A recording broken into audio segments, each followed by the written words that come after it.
Oh, I forgot I downloaded like 10 games.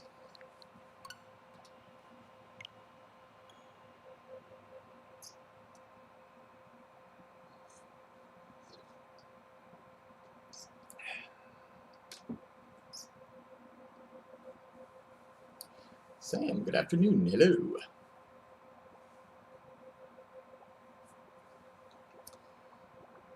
Beef, Rhino, good afternoon. Am I doing ranked? Oh, no. Beef, no. What? No. Why? Plasma, good afternoon. Streaming early? Yeah, because I've been wanting to stream early for the longest time, and I haven't. Because what even is grasp on the concept of time? I think I'm trying to knock it out early today because Brian is swinging by so we can record some episodes of stuff. So that's going to be pretty cool. Hey mate, hello, good afternoon. Jackie, good afternoon. I think earlier someone was talking about salmon being up there. It is. Did someone say that there's a random slot in the Grizz weapon today is Blaster, I think they said? I think. Wait, hold on. Oh, okay, I already scrubbed my shirt, I forgot. Don't remember scrubbing that before, but okay. Oh, it's all random. I didn't know it was all random. I thought it was just one random slot. Drink ticket. Okay.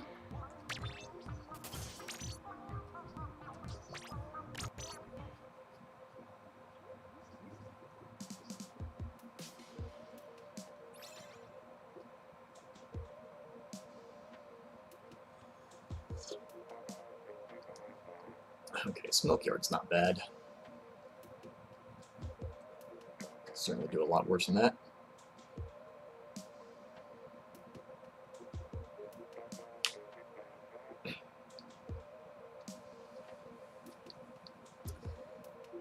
Tactical, good afternoon. Hello. Friggin' hungry? Would you like a very, very thin, non-satisfying strip of seaweed? It's delicious. Allegedly. I make fun of it, but I enjoy it. It's all random and it's Blaster. Nice! Yeah, those people in the Discord don't seem to like the Grizz Blaster. It's actually one of my more preferred Grizz weapons.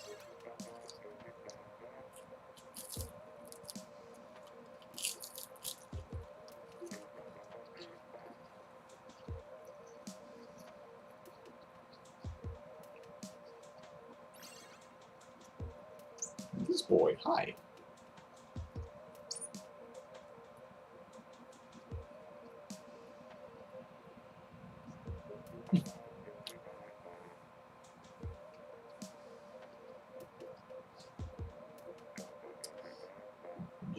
Yeah, I saw some nonsense going on in the Discord.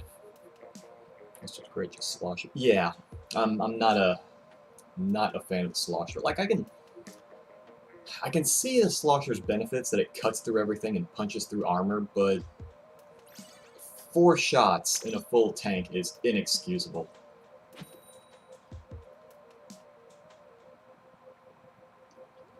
Like that is just, I can't deal with that.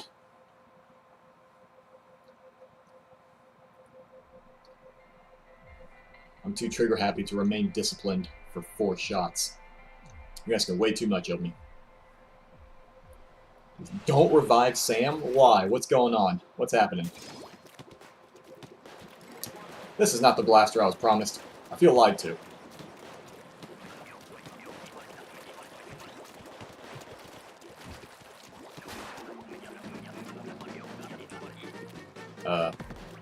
Oh, over here.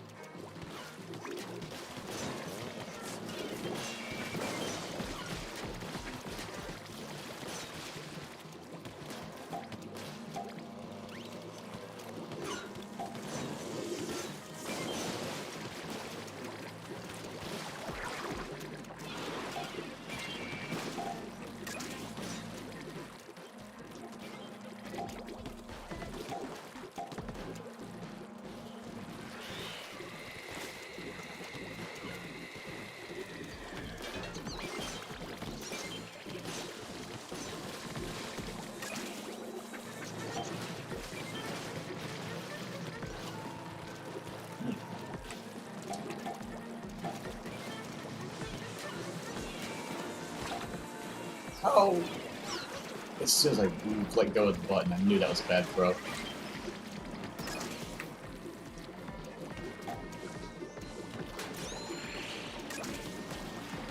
Back here, you rascal.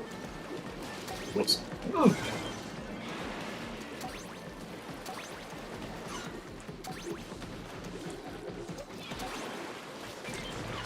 Oh, heck. Oh, heck. Oh, heck. Alright. Jameson, good afternoon. Hello.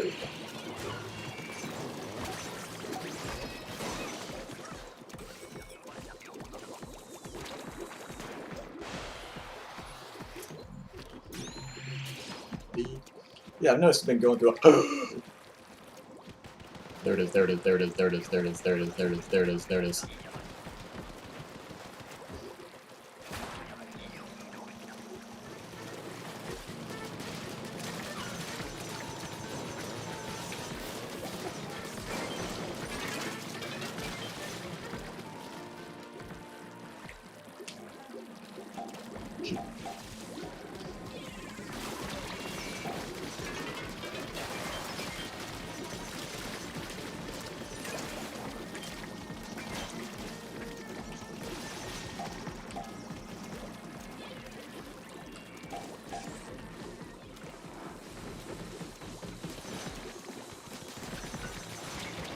Excuse me, don't leave, sir. Come here, sir.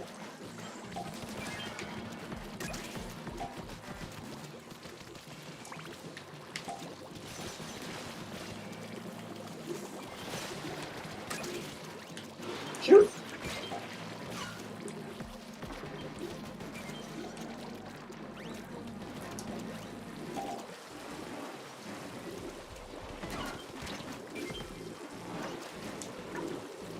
Heck! Heck! Okay.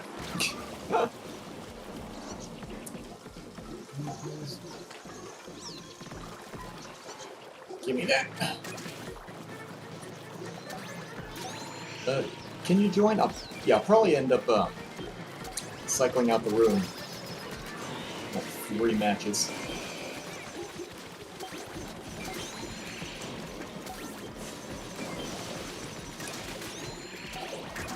Sam, you doing alright? You having fun there? Oh, there you go. Don't enjoy Salmon Run. Yeah, I only stick around for Salmon Run for just the first 1200, so I'm not going to be there super long. Unless it's all random grizz, then oh crap. It's fine, it's fine, it's fine. Oh god. I'm no longer convinced that it's fine.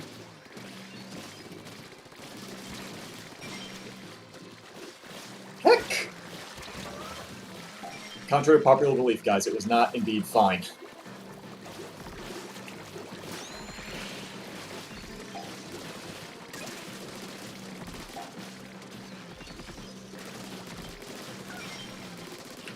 Heck!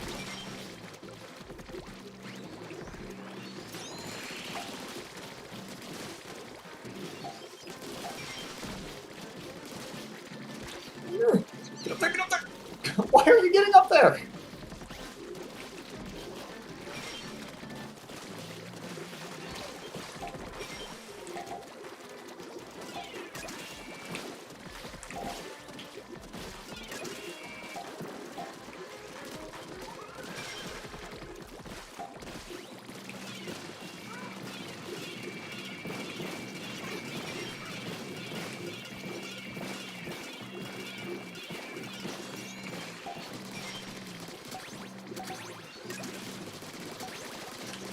Whew.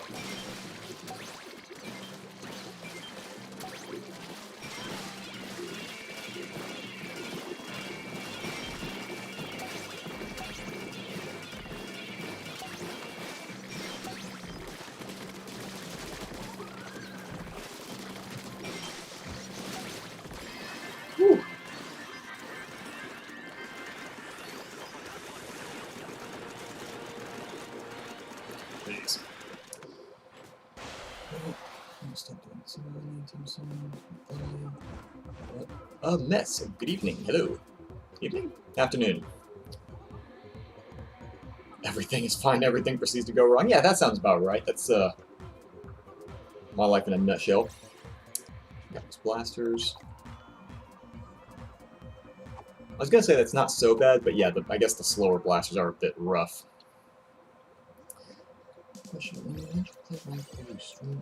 That's actually a very good question. I'm not 100% sure. Because for the longest time, I've been, like, tossing around an idea in my head about, like, you know how I tend to start Splat streams by going over to Callie and she recommends a weapon and I just try it for the first some odd number of matches until I get sick of it? I was thinking about doing a separate channel, because it doesn't really fall within our typical video uploads on Drive-By.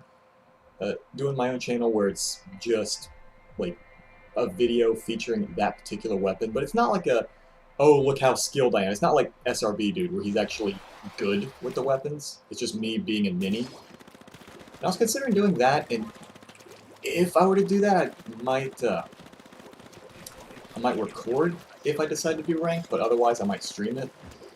Depends on how... Where? Just depends on when I ever follow up on that idea. I've been tossing that idea around in my head for a while, but I haven't really done anything with it. Did I just run over to the basket and not drop the egg? Is that the thing that I did?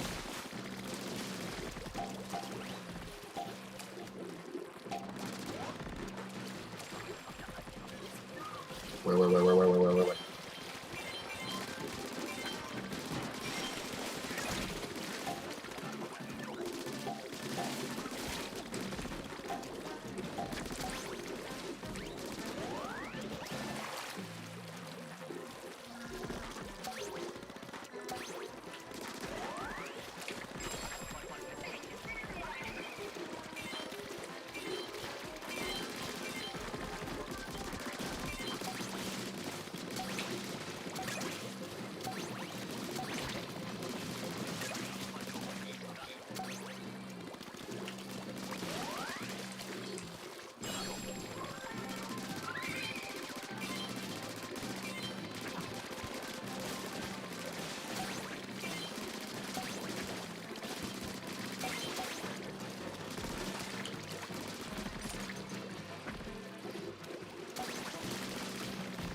I know the arrow spray is weak, but it's so satisfying hearing the drum hits every time you shoot someone with it like 5 million times.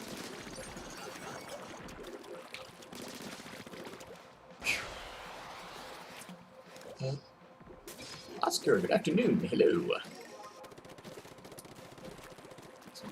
Getting tips. I imagine when I finally do get around to doing ranked, I probably will need said tips. Oh. That's not close enough.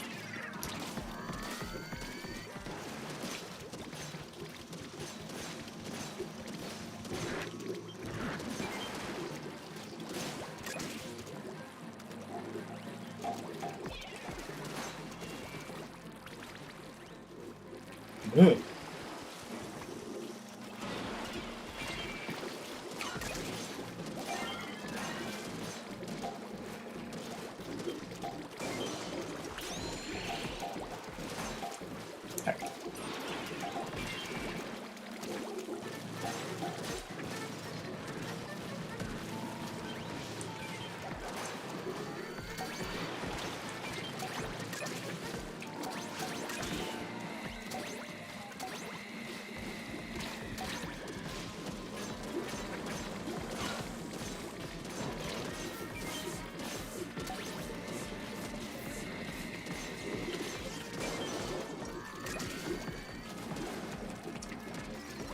Mm.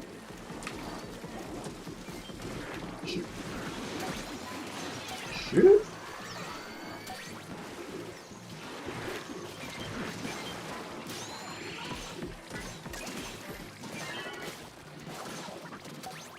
Okay. Mm.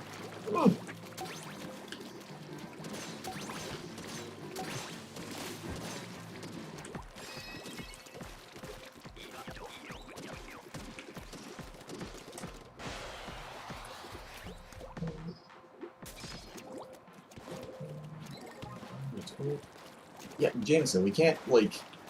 Not everyone's gonna drop what they're doing to let you get into the room. If other people want in, they're gonna get in. Uh-oh.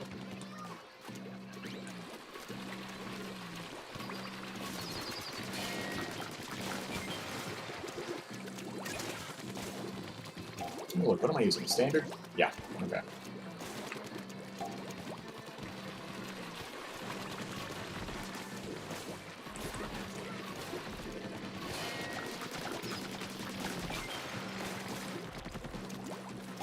Did all the eggs just...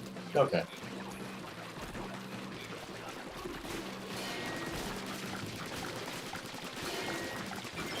Oh!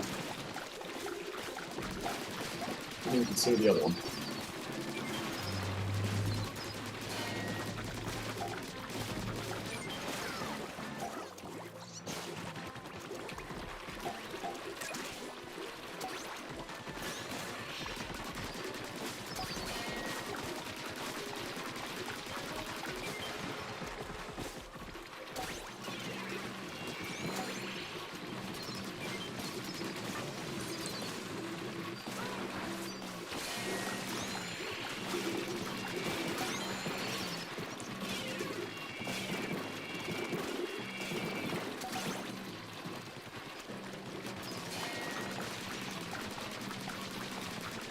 Okay, we're gonna get... Oh.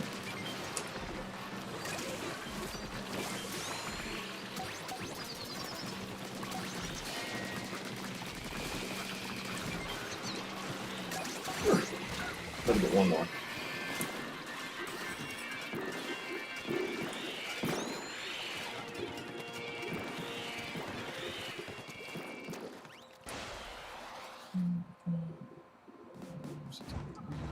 Yeah, don't let me forget to reset after the next one. Yeah, Jameson, I've actually been slacking on the resetting 3 rounds, so I'm not used to actually having a decent number of people in the stream. Kind of like how I'm not used to streaming at a not ungodly hour of the night.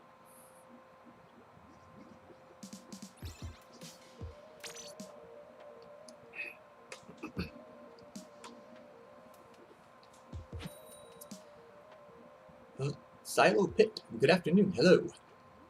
Can you join? Do you already have me on your friends list, yes or no?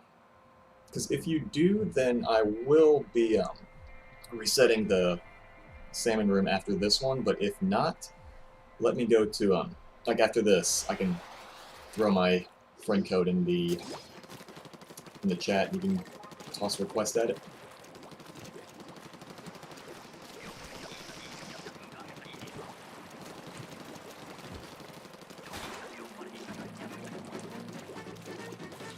Oh.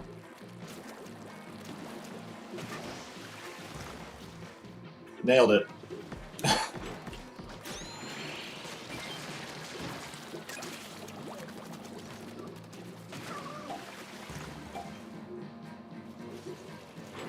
I'm not crying, you're crying.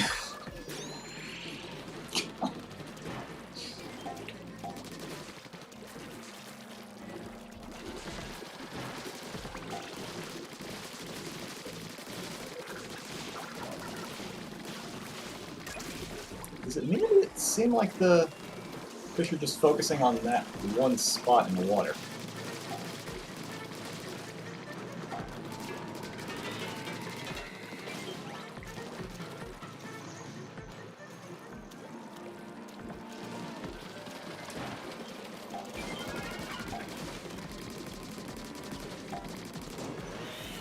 Oh, excuse you.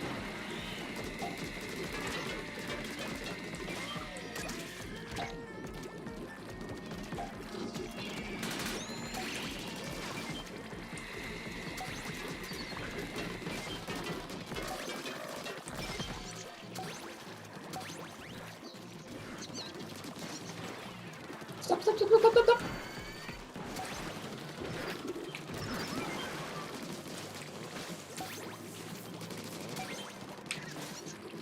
Dang egg!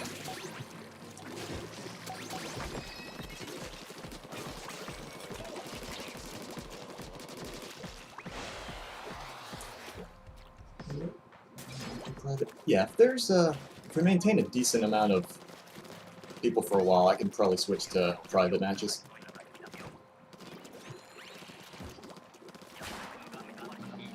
Oh shoot, it's still high tide.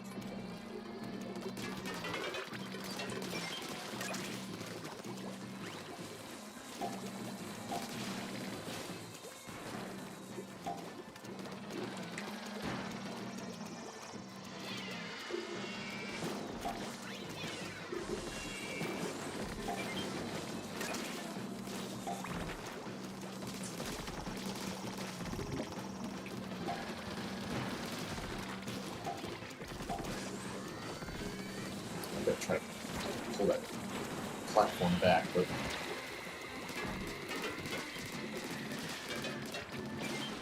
no.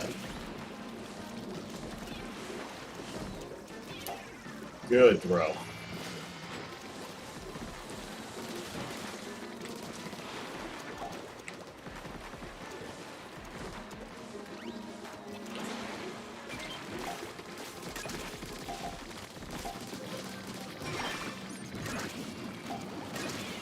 Whoa.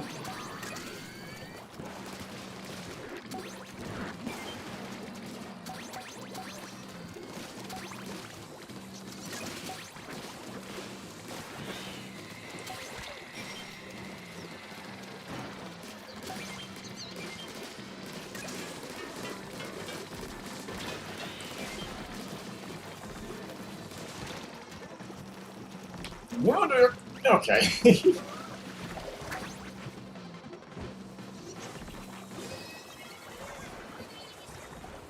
Guys, I'm really good at Splatoon. I don't know if you know. I'm not sure if you got the memo. I'm amazing at this game.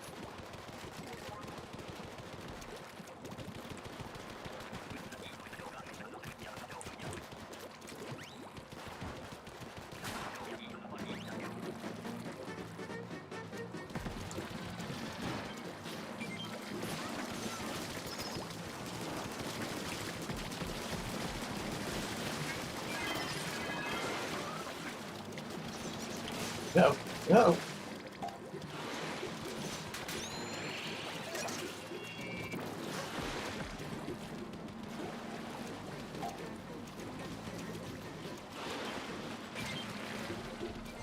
Well,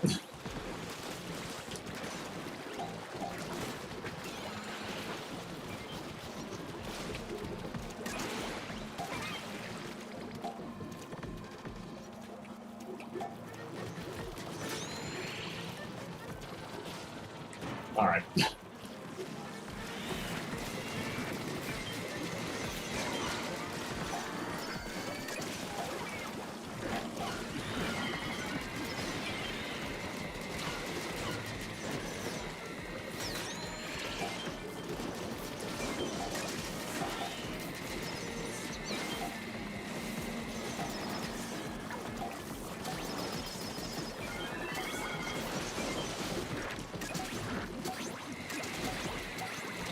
Heck?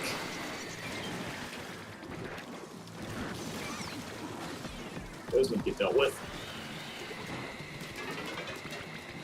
I'm last man standing, aren't I? Yes, I most certainly am. Oh god.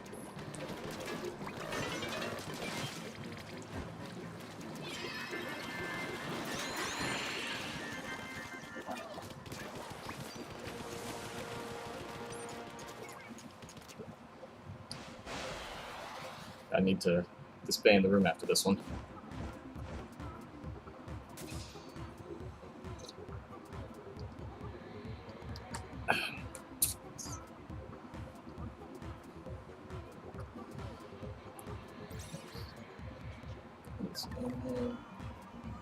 God, I still need to go back and watch some of the anime I bought years ago.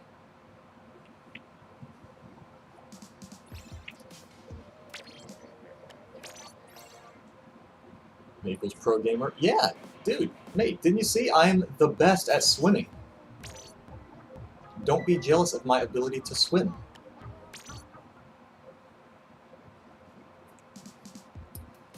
Jameson, you ready to join now? All right, well, get in here.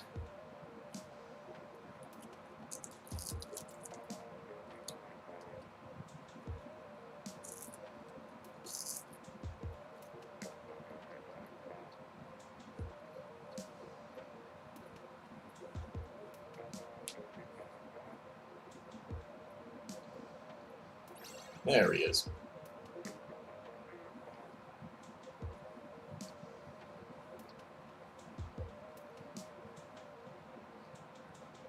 Really love water.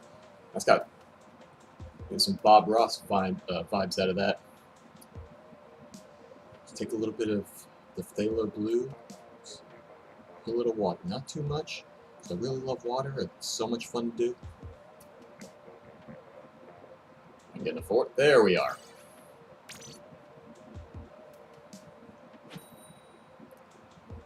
Thought we were gonna have to grab a rando for a sec.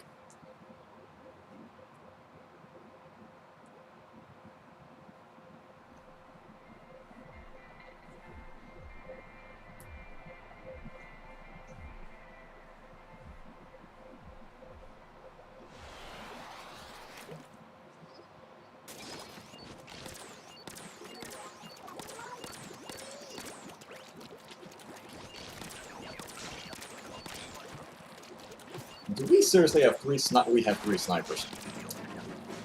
Okay!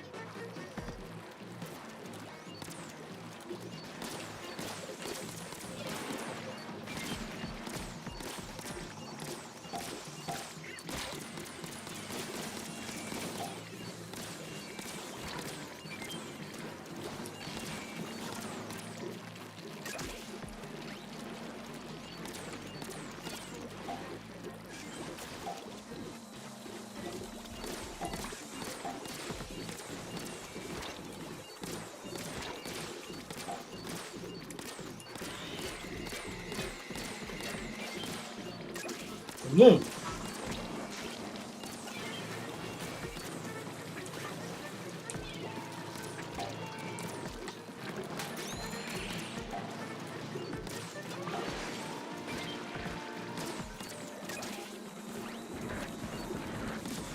Oh.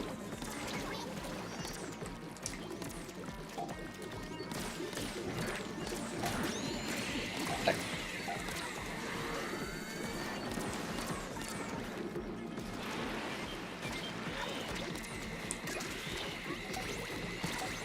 Stop!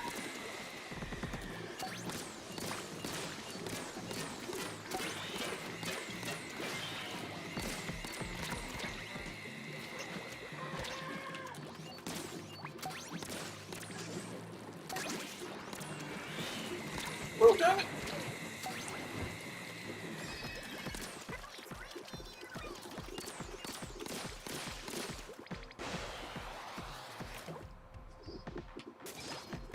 Okay, there we go. That's a little bit better.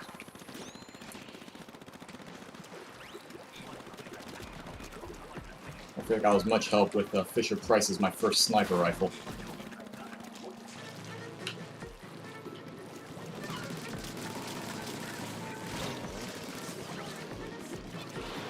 Jameson, you doing alright?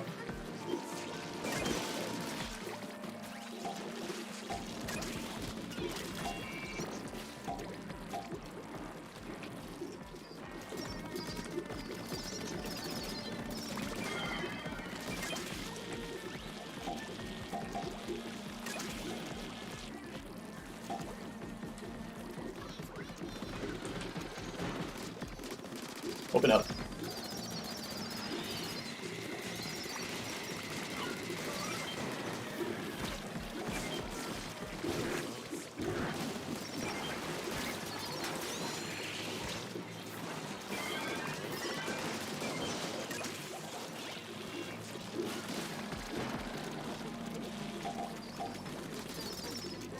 Woo!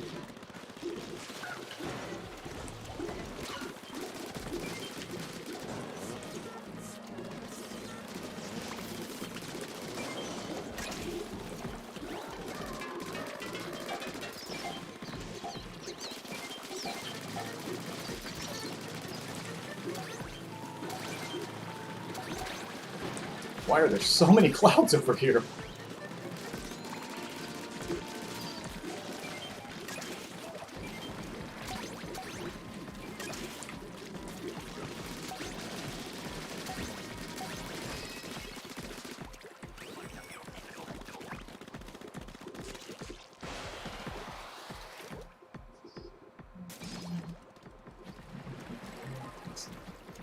drown myself? Hey, I am perfectly capable of drowning myself in water. Thank you very much. I don't need anyone's help.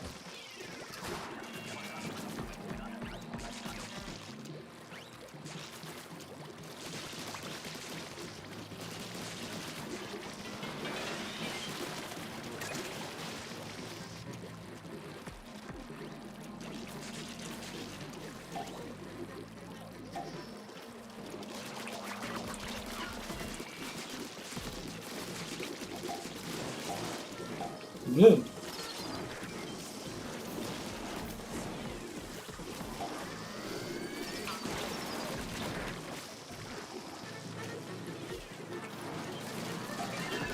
Oh, alright. Didn't think I was close enough to get killed by that, but okay.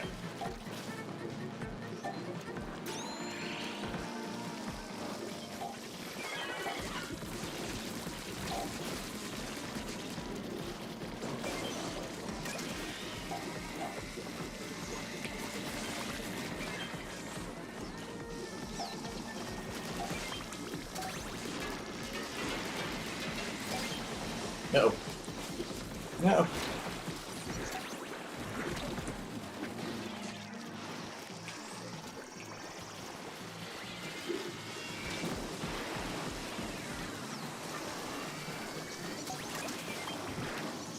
It's fine, it's fine, it's fine, it's fine, it's fine. Get up, you ain't dead yet.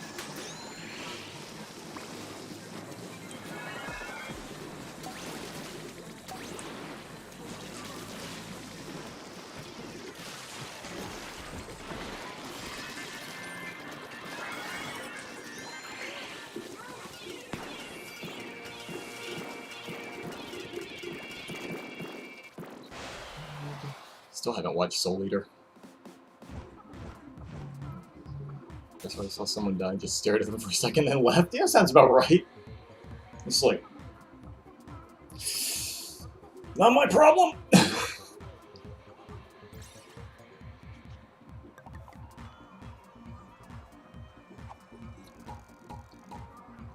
Oh, that was quick.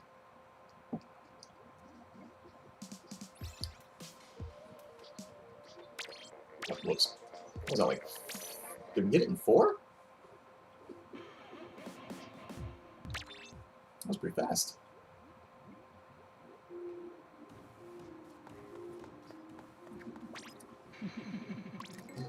Ooh. Oh wait, isn't the... Yeah, I was about to say, isn't that shirt the one I already got the whole special charge up on?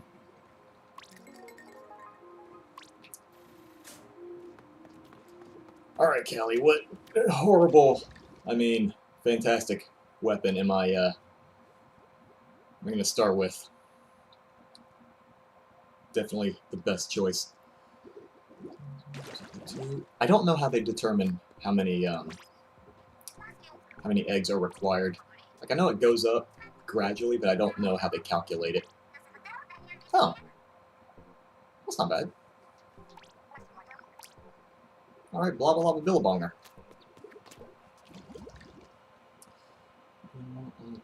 Well, because I said I was going to stop at 1200. I always do that. I always stop at 1200 unless we're doing a, unless it's like all random grizz. So that's the one. What does coverage? Okay.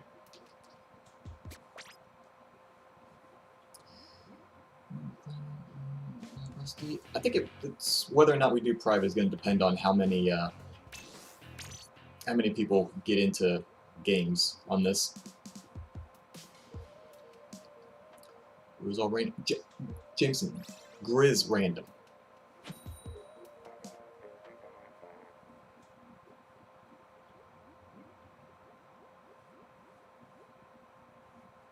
I mean, Jameson, you are getting pretty emotional about salmon today. How's that one phrase go? You're at an 11, I need you at about 7?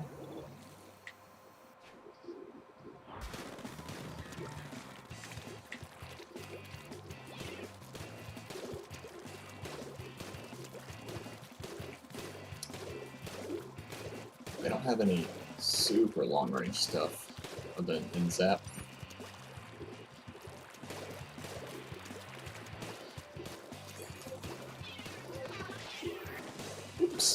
Didn't actually mean to drop.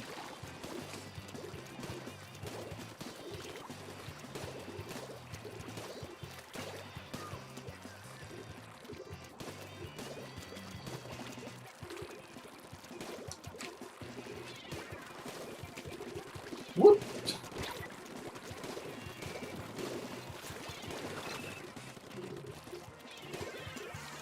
There we go.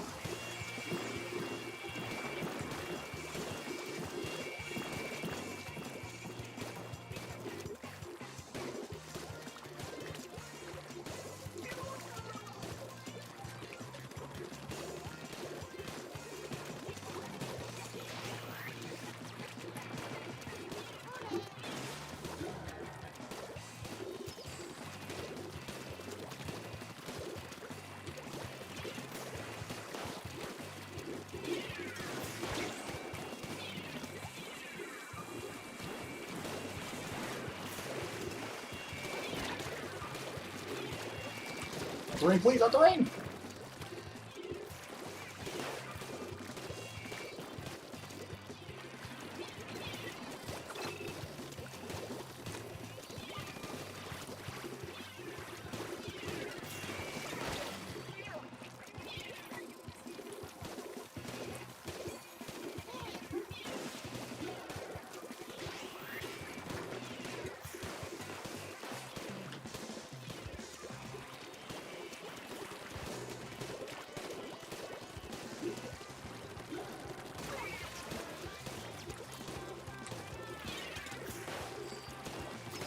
No, that's rain.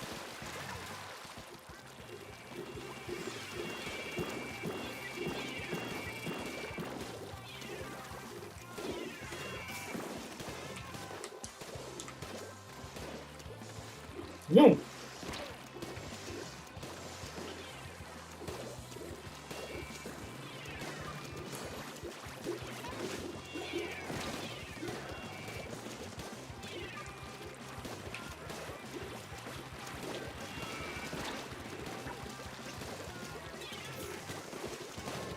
Oh! Uh-oh. Everything turned around in the last 5 seconds. Heck.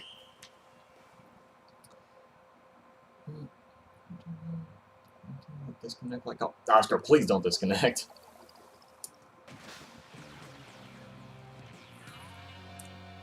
Yeah, that was going our way until it wasn't.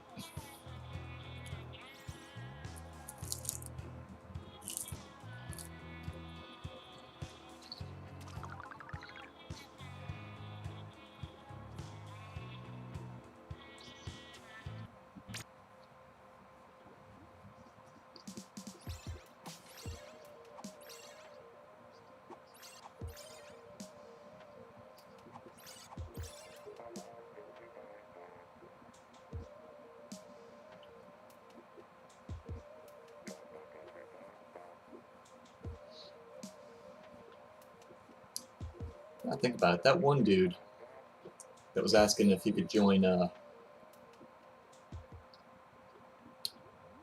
during Salmon. He did not. He didn't even say if I was on his friends list or not, did he?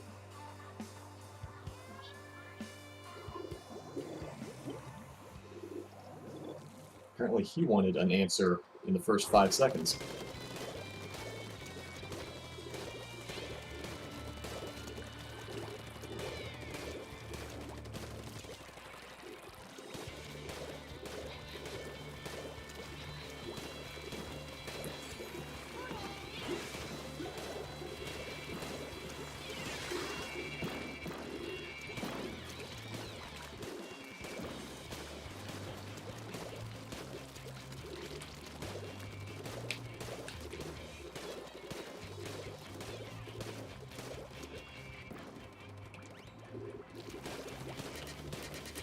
I should consider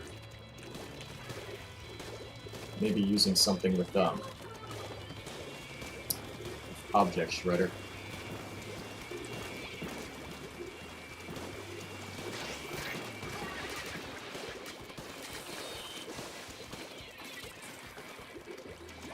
Stop.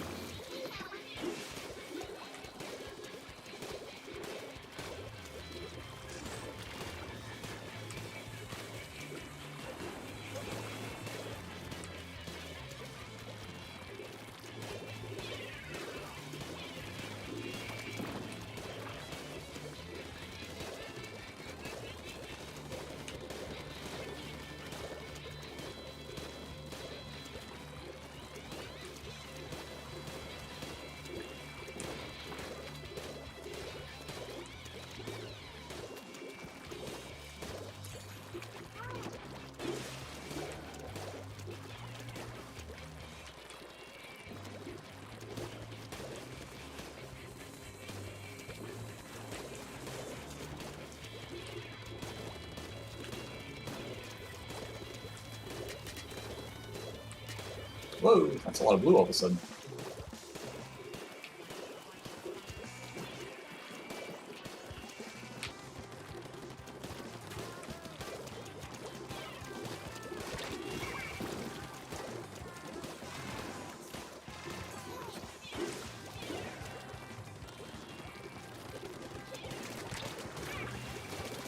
Stop.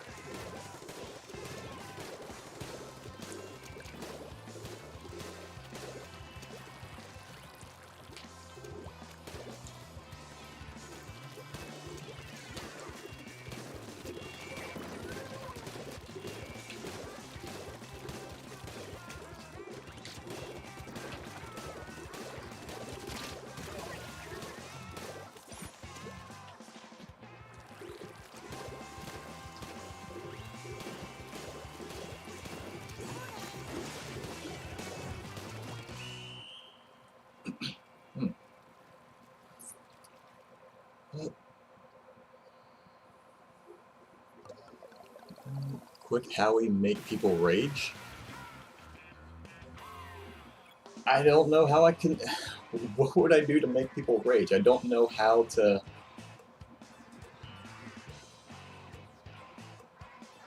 Splatoon 2 is a bad game for bad people. I don't know.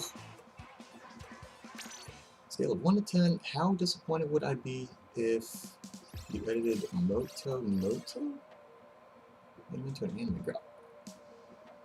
I would say 1, mainly because I don't know who that is, so I don't have any prior knowledge of who it is you're editing into an anime girl. You lost me on that. Splatoon 2. Salt Spray Rig. It is absolutely criminal that Salt Spray Rig was not brought back for Splatoon 2.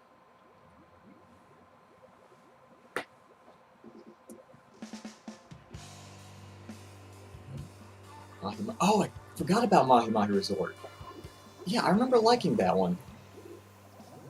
Just how much it changed from, how it just opened up new areas in the last, what was it, like, last minute, I want to say? But yeah, I thought that was like a really cool concept, and it's kind of disappointing that wasn't brought back too.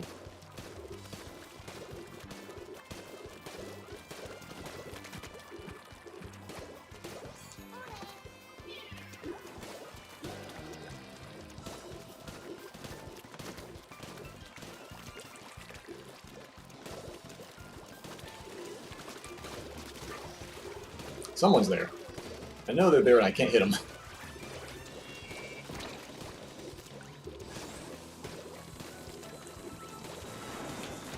Oh! They're just because I'm bad with a gun. Flounder. Oh, Flounder Heights. That's that apartment building one, right?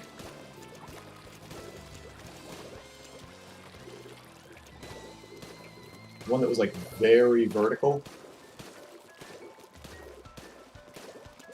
I think that might have been like the first stage I ever played in the first Splat.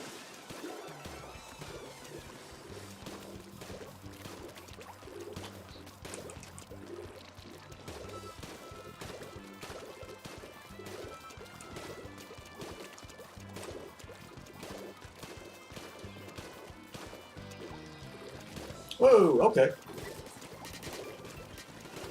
Can I angle that? Oh, yeah, I can. Okay.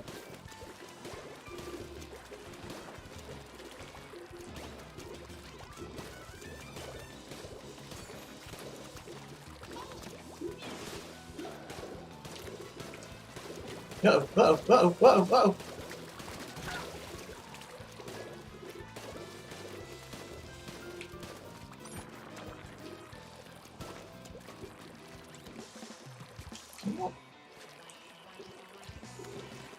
Uh-oh. Oh god. Okay, it's fine, it's fine, it's fine, it's fine, it's fine.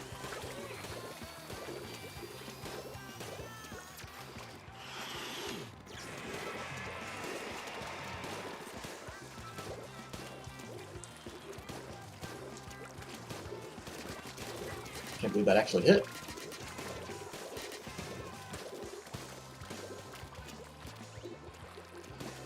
Oh!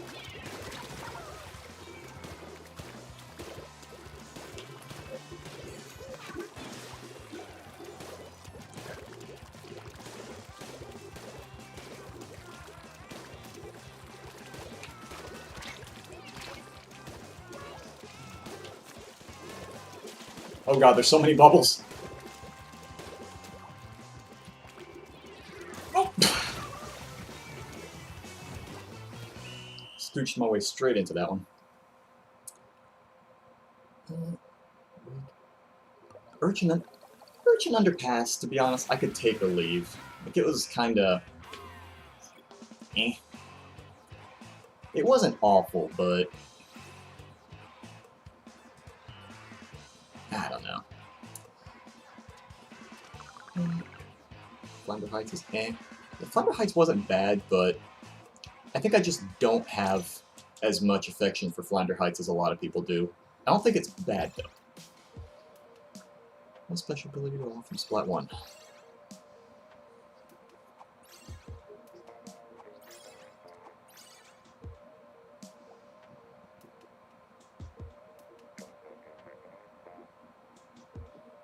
Maybe Echolocator?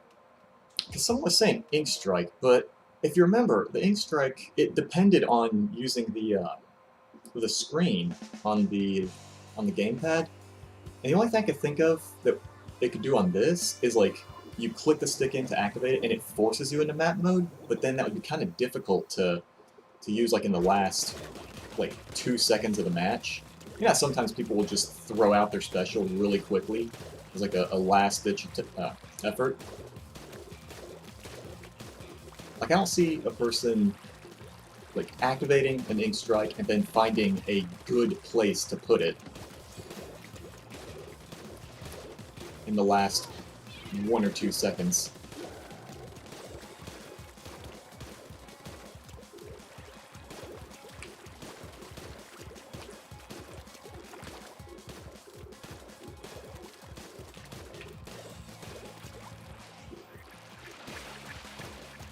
Oh, bye then.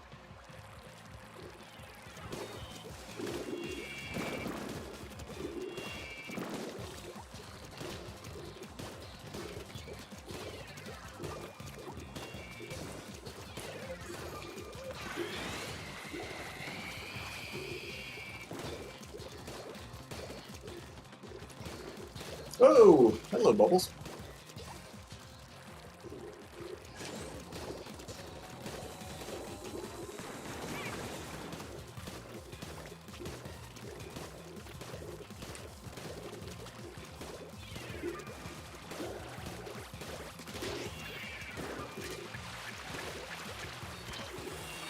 That had enough range? Okay. Oh, he's got special power up. Alright. That makes a little more sense.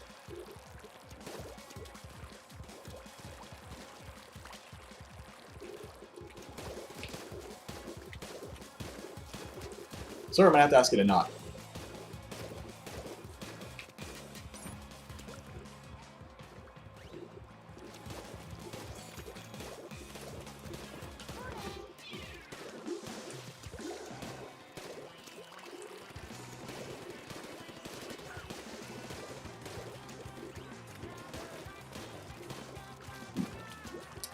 I saw a yellow dude there.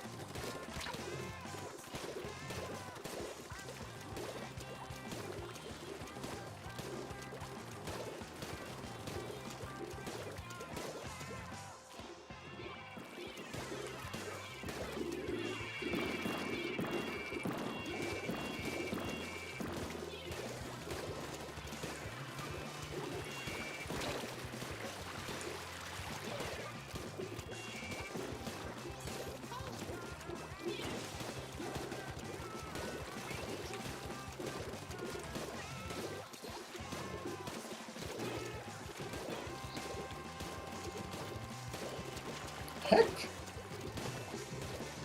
Oh, dang it. Bada bing.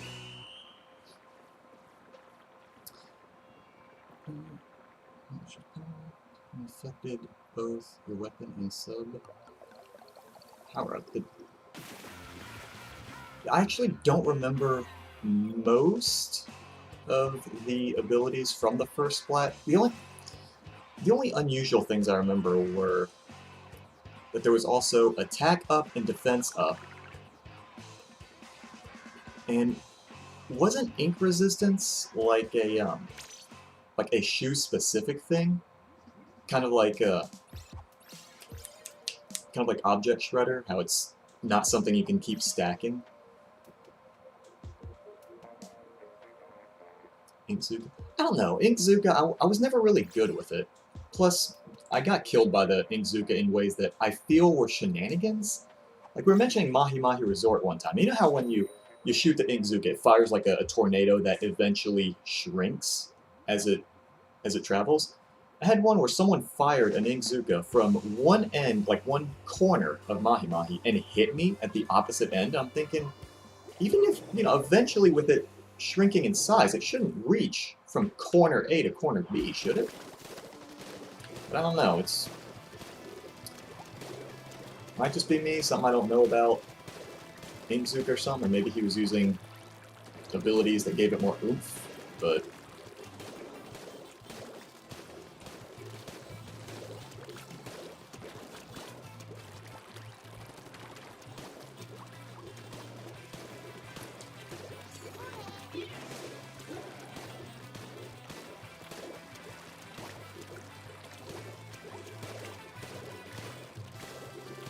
Wait a minute. What the heck are you doing there, you goofball? Oh! Ooh. There's a big chunk over here.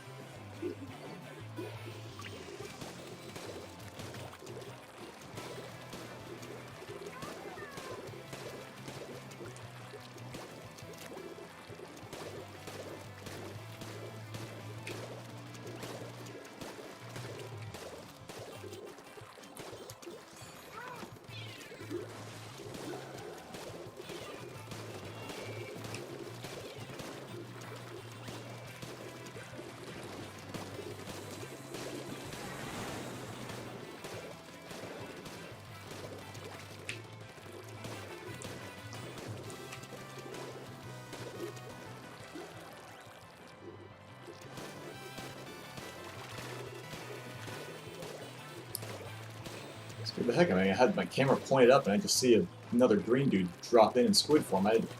My brain didn't process what color they actually were at first.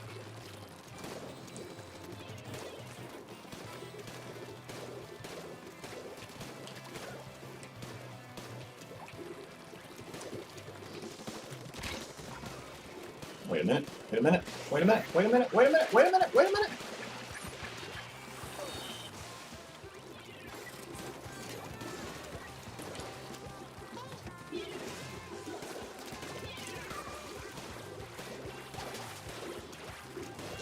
Oh!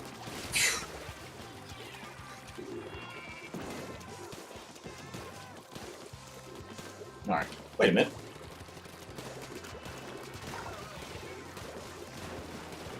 Heck!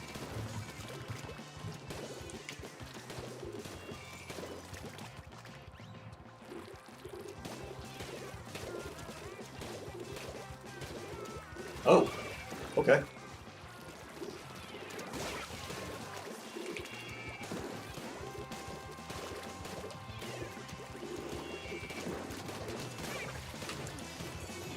That cloud's not going to do anything.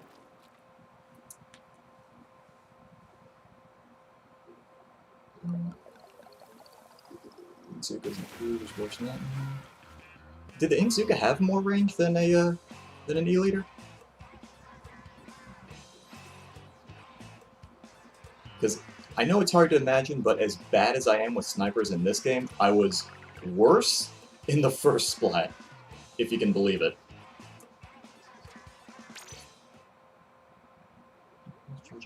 Since they always get targeted. I guess that's true, since the Inkzuka being a one-hit kill, you can just keep firing in the general direction of a sniper, and I guess that would work. Okay.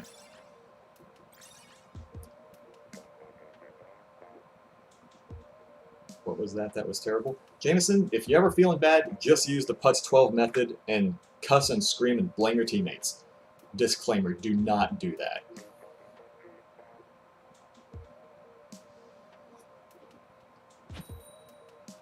Please do not just nonsensically blame your teammates.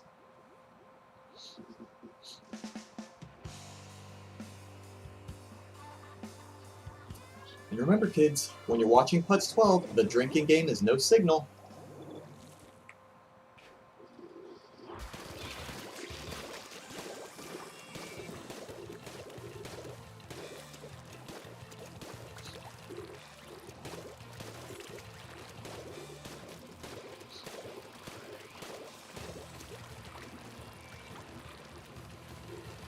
Oh, that's a sniper.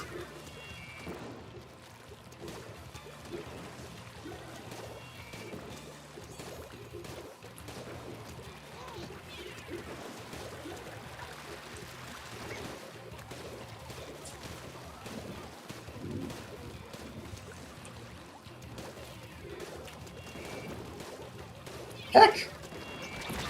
Yeah, I saw it and I could not swim away from it. Dang. A little more ring. Okay. Oh yeah, I guess I see how the Inkzuka could have been super nasty against an E-leader. Wow.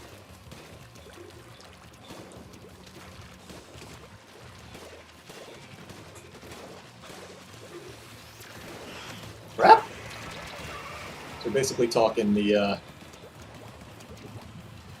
E-leader's extra slow charge time versus Inkzuka go brrr.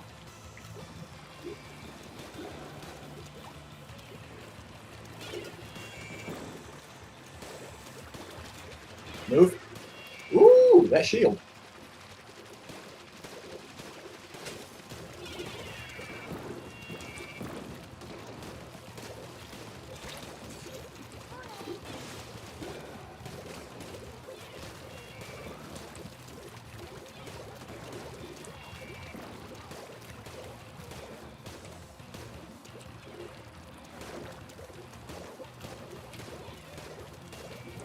Can I reach over there? Yes, I can. Okay, did not expect to get that dude. Oh, that person has range. Oh, that person has bombs.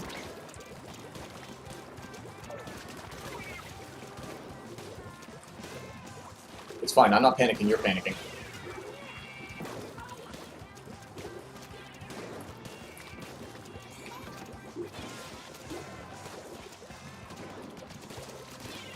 Retreat! Run! Sniper!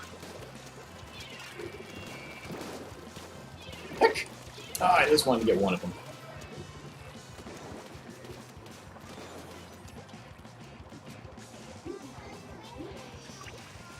Ooh, all that purple's disappearing in a heartbeat.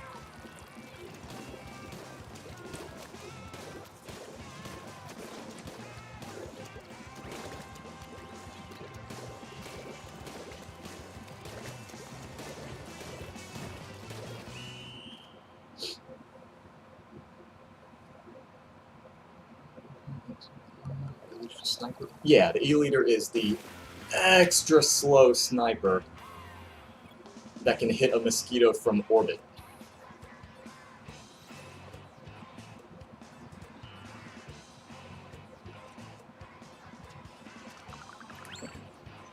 Come on, something good. Something good, please. Hey, that works.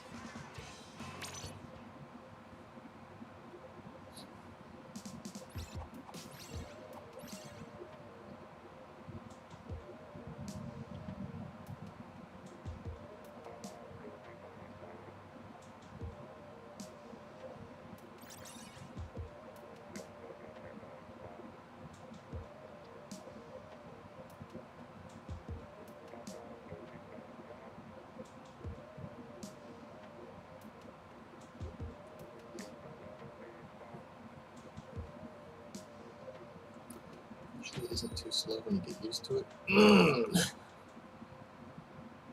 Dude, the E-leader. I don't know how you guys can stand it.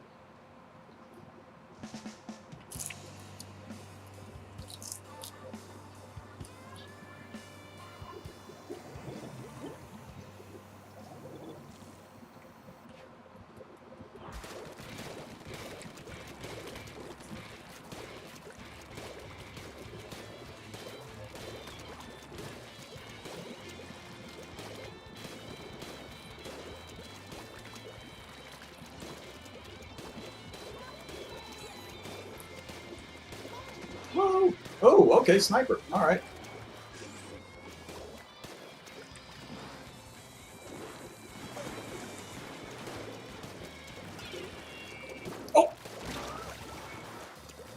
But yeah, no, the E-leader... Oh, we lost someone! Our squelcher already DC'd. Heck. But yeah, like everything else, you just pull the trigger and it shoots. But then the E-leader... The E-leader, you press and hold it to commit to starting the paperwork to consider firing a shot. I don't know how you guys can stand it.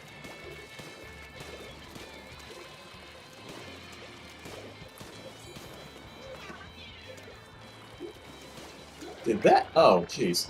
I threw the little cloud thing. Yeah, I keep wanting to say Rainmaker, and I know that's not right. But I threw the cloud, and I thought it landed right in the water, because it didn't come up for a second.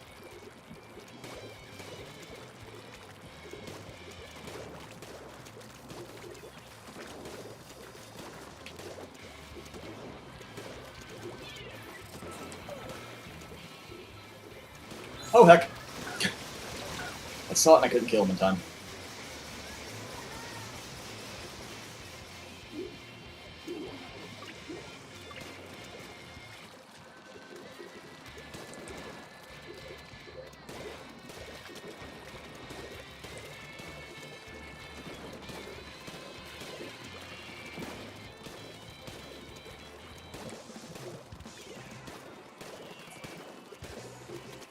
Oh, okay.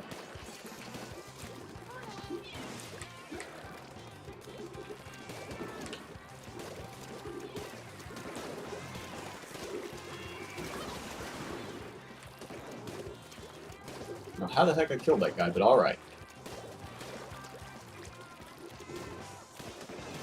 Hmm.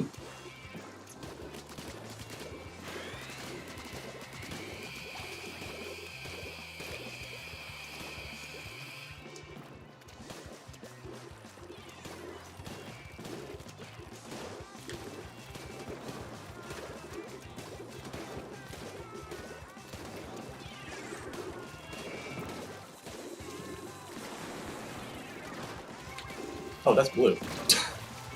I'm just continuously walking toward it, and it's not processing the colors in my brain.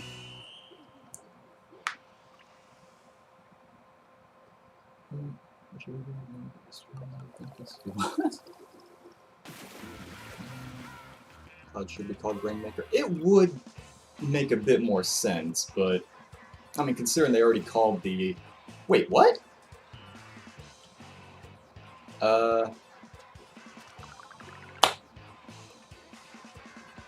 What?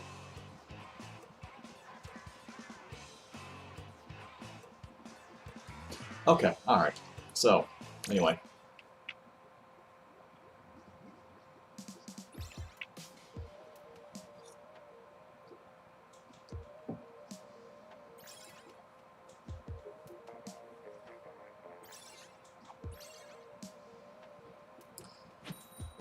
Is there one with the DC? Yeah, I'm not sure how.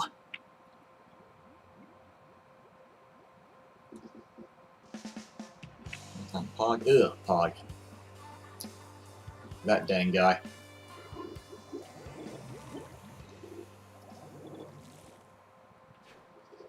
Like, I don't know. I don't mind the Pog emote, but the guy himself is kind of a crap.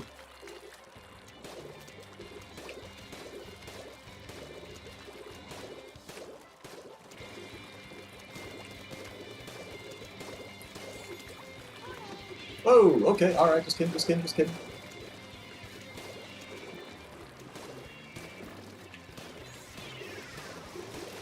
Whoa!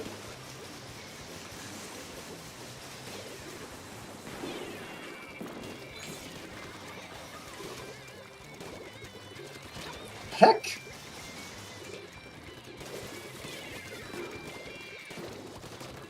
Oh, I was hoping I can get one.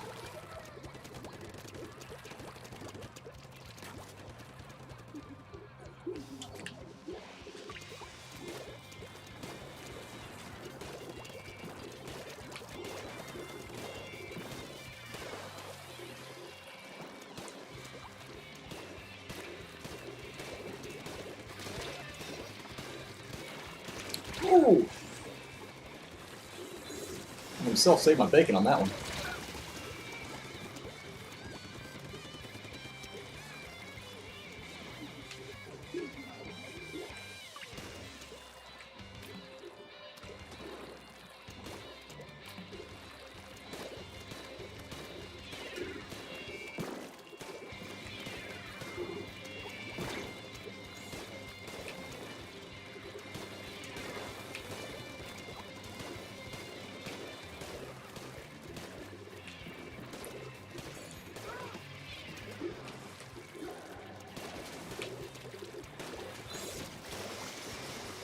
See ya.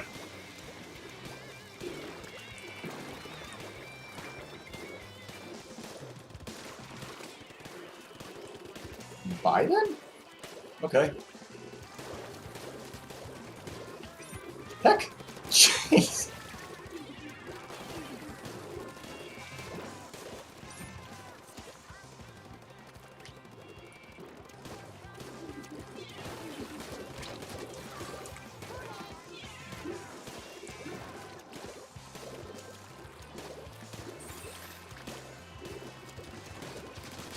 Whew. It's fine, I'm only mostly dead.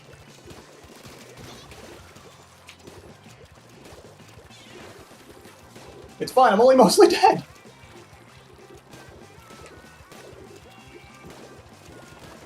Heck! Oh, no. Almost. Ooh, come on, just keep it! Just a few more seconds!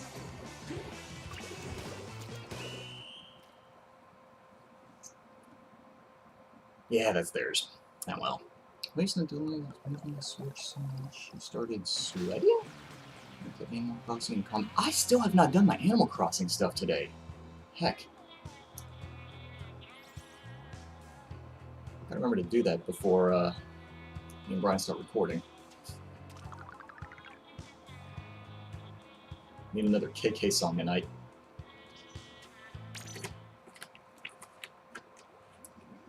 Yeah, GG's.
I just realized the whole reason I was using the Blob Lobber is just because because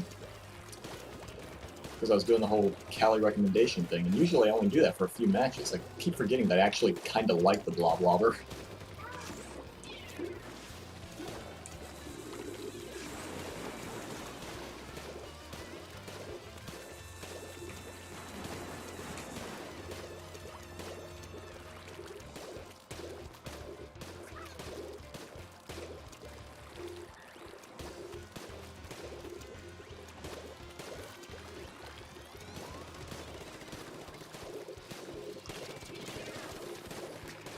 Heck! Oh, almost.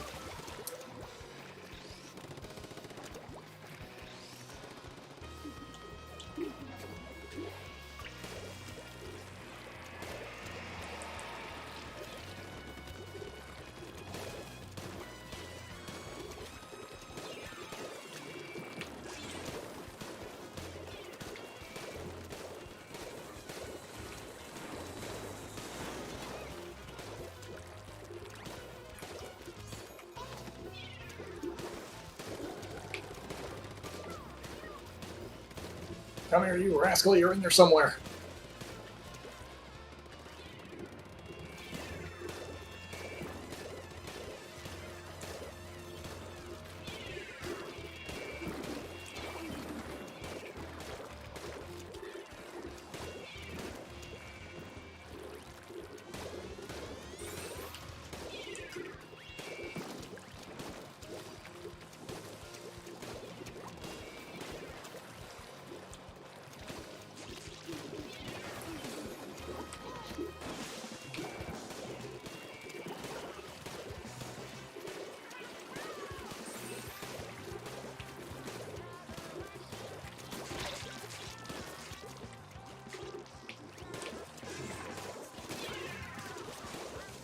Oh boy!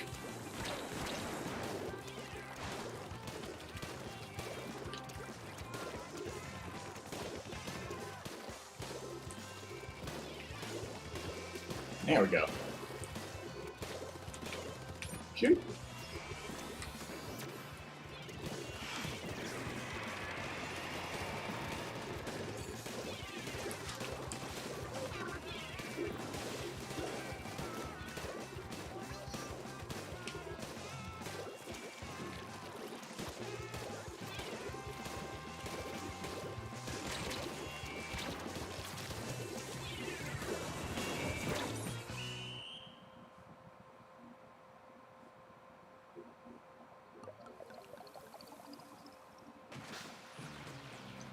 Ooh, 0.7. Goodness.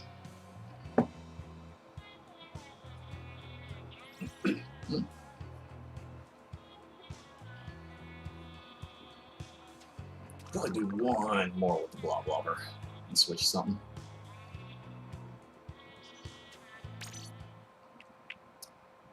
Yeah, GG's. One shot. Oh, what, yeah, you were using the sniper, weren't you? That's pretty good if you got 2 people with 1 shot. I'm lucky if I can get 1 person with 1 shot.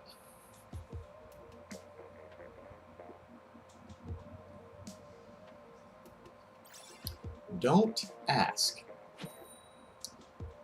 Well, now I gotta.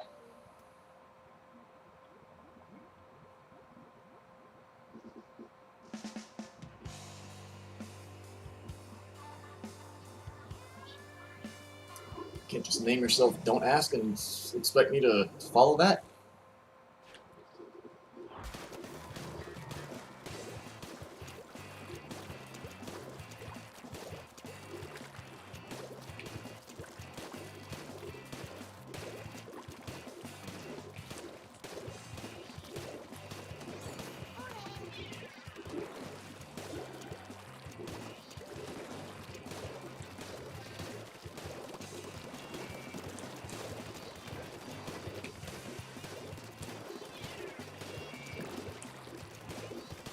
The heck did I shoot that hit someone there?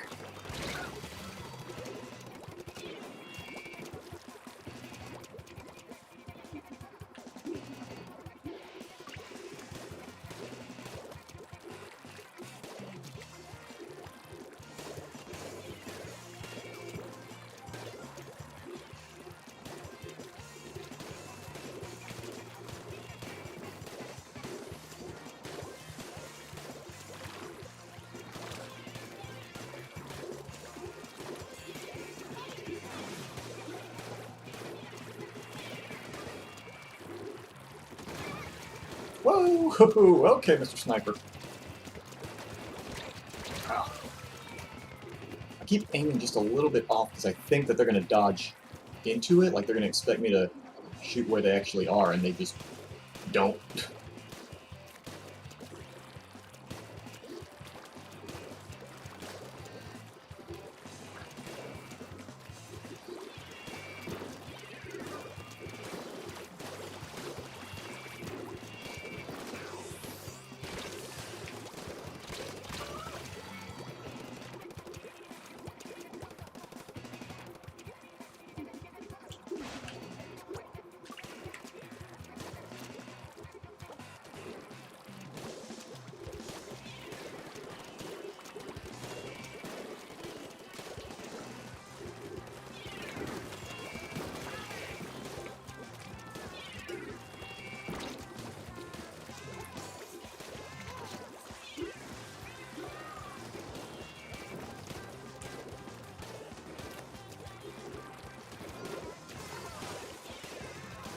Stop, please.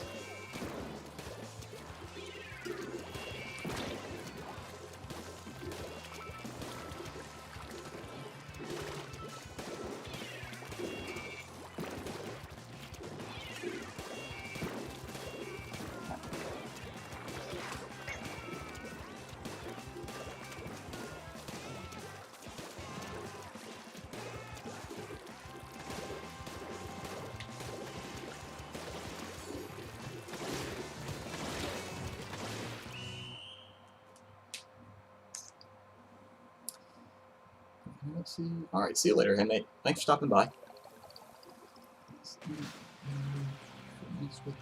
Yeah, that's fine.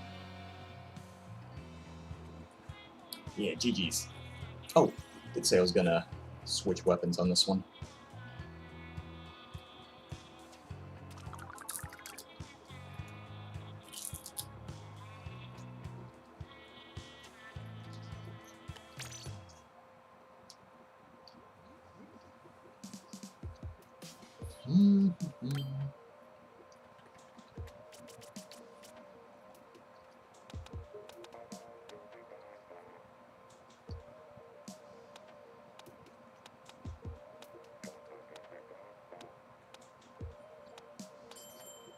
Sure.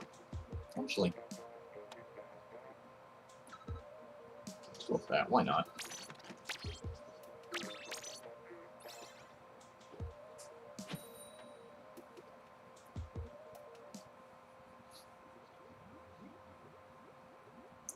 .5 on the Luna. I've got a really good feeling about this kit.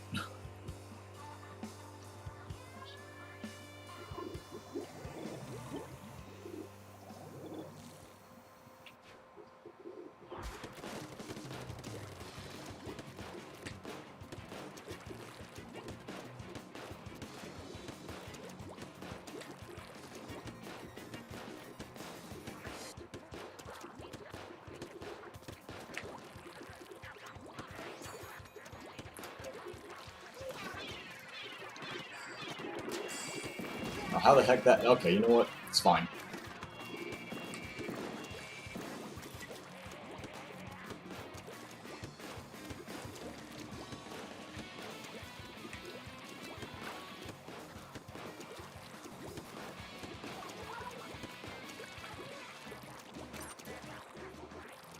Try that one more time.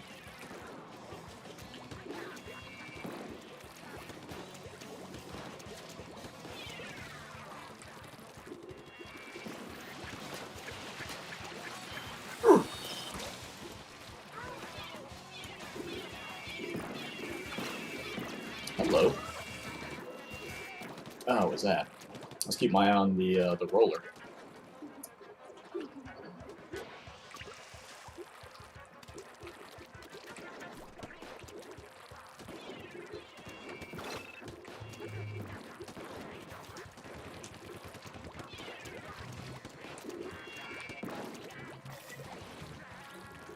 Wait a minute. Jeez.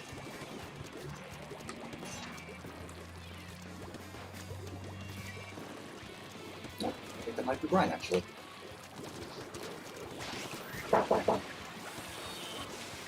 Come in!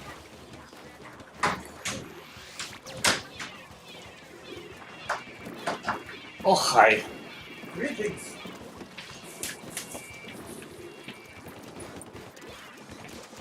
Hey, everybody. Sit here. Please don't.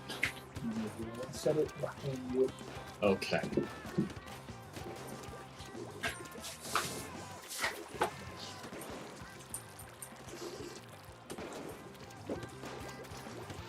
Oh crap, you have armor. Oh! Oh crap, he has a roller.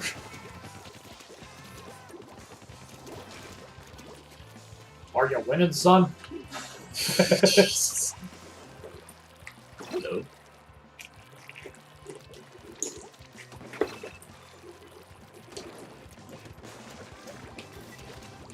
Twice today, each of my coworkers kind of roasted me on being the oldest person in GameStop.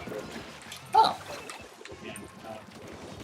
And, someone made a comment about something. I was like, yeah, I had that when I was a kid. It's like, oh, they had that in the 1940s? Like, Jesus. and then another coworker said something. I was like, I wasn't born yesterday, you know. And they went, Yeah, I know.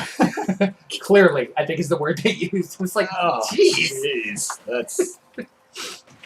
It's okay, though. Were you able to get through the door okay, Grandpa? It's okay. I only broke 3 of my hips. But it's okay, though. That kind of roasting is what I train my team for. So. I almost dropped $30 on this thing yesterday, and I just found them at Walmart on clearance, so I Yeah, bought what 2. is that thing? That thing is loud and plasticky. It's just the packaging. But, as you know, I'm really addicted to playing Fortnite, but mostly I like the characters. Ryan? Yeah? Super huge thing. Could you, like, tone it down just a few decibels. Trying. I can just quickly rip it out and that'll solve the problem. I almost feel like you should just rip the Band-Aid right off. Yeah. And it's footstep. Yeah, there we go. You got it? Yeah. Did you get any on you? Yes. Woo! But I love the action figures based on Fortnite, and Peely is my favorite because it's a stupid banana man. Oh, the And this is the P-1000. the hell is that? It is a mech suit made for him when he got turned into a smoothie. So it's like a banana mech suit. It's not the most posable action figure I own. The Fortnite lore angers and confuses me. Imagine my surprise when I realized the whole thing is actually an infinite time loop used as a way of generating power for the people on the outside of the game. Which I guess is a metaphor for the amount of power that Epic is I was about to say. being able to wield on the gaming communities of the world. But honestly, I'm happy somebody is competing against Steam now, which is forcing them to change some of their policies.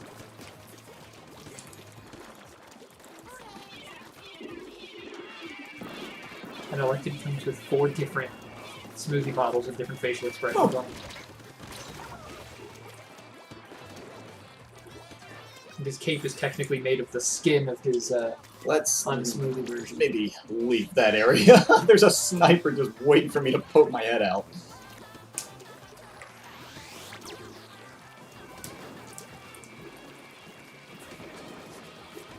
Come here, you rascal. Oh, never mind.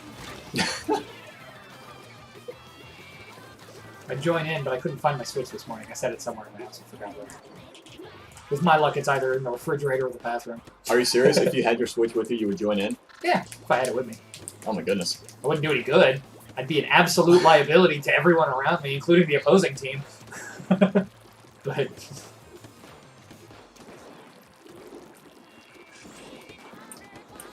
You know what? This is the first robotic figure I've bought in this line that actually holds up.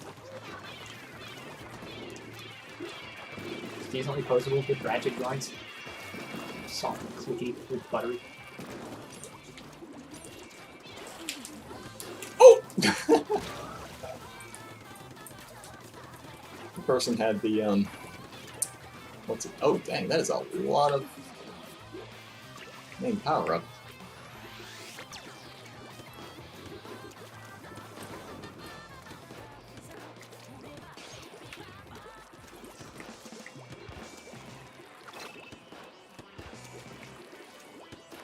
Also, I don't know if it interests you, but It does not. I got another free PS4 game from Sony that we could actually try that might be fun. What's that? Sackboy Adventure. Did you ever play any of the Little Big Planets? No. Ah, they're great. But in fact, that's a series I'd love to tackle. But See, I've heard it was all right. Like I remember when before the first game came out, actually, people were touting, "Oh yeah, there's so much you can customize and blah blah blah," and I was like, "Oh, that seems kind of nice." And that was about as far as my interest got. No, somebody was able to, using the tool set in the game and the different skin packs you can buy, they were able to recreate in 4 parts a stage play rendition of Final Fantasy VII that you play. That's neat. Yeah. And another person created a fully functioning version of the board game Othello within the game's universe. And you just control a little joystick with your Sackboy person to play it. And it's 2-player co-op. Or not co-op, but like you can play 2 players together from the same system. Like that's how my wife got into Othello, and I realized that she is absolutely a goddess at that game. Because you know how good I am at Othello. I love that game. Yeah. She wipes the floor with me. And I remember the only way I beat you was to just throw strategy out the window and like, I'm just going to put a piece here and just wherever. And you were like, I don't know how to go against this. Yeah, which is kind of what my wife does, but then she sets up things like way in advance. She's like, if I throw craziness here, here, and here, he'll respond to that and not notice this other stuff I'm setting up. And it's boy. It's like she's playing 4D chess on top of 2D chess on top of 3D chess. On top of checkers. I was about to say regular, just plain checkers. But she gets me thinking about the card game Phase 10, and I get angry, and then she's really distracting. What? I hate Phase 10. I don't even know what Phase 10 is. A game that she loves to play whenever her mom visits, and I hate that game so much. Okay.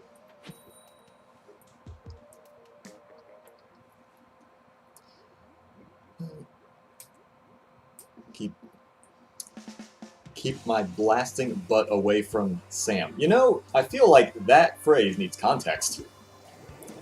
Now if it's taco night. Something see. Ryan! Tanner.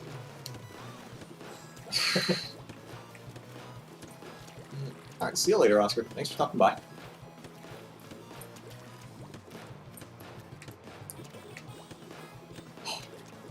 I like the Luna, but I'm not a big fan of this kit. Every time I get my special, I'm like, alright, sweet, I got my special I can do. Oh, wait, this isn't the special I'm used to. This isn't even the first of this Banana Man I bought this week. I got two, the wife bought me a 2-pack of Pee-wees the other day that were the secret agent version. So Why do you need more than one? Because I want every version of Pee-wee they put out. I've got the regular one and... What do you need more than one banana for? I'll tell you when you're older. Brian. Brian. I try to keep it a little bit Bananas cleaner. Foster, come on. I try to keep it a little bit slightly cleaner for the streams. You're not helping. But yeah, I've got the 2 secret agent versions of them. So it's like a banana, but wearing a James Bond tux in either black or white. And then I've got the regular banana guy in that size. I have the 6-inch and the 7-inch version. Okay. The 7-inch version actually has a rubber sheath for the body. So it's got all the jointage inside the rubber, and the rubber feels like real banana peel. Like it's got that waxy texture of like real banana. Yeah, it's weird how good it feels, like in terms of realism. The 6-inch version though, he's solid plastic, but it's in the same series as this figure. So he has replaceable faces. You peel off the front of his face and you stick on the other ones for the different facial expressions. Yeah, it's like a little rubber piece. It just comes off, but you pull it from the top and peel it down. And the smoothies, I guess the bottles just come out and you can put in the other facial expression. Oh. Which also means that they can turn left and right freely. I like that one of them is straight up mixed up.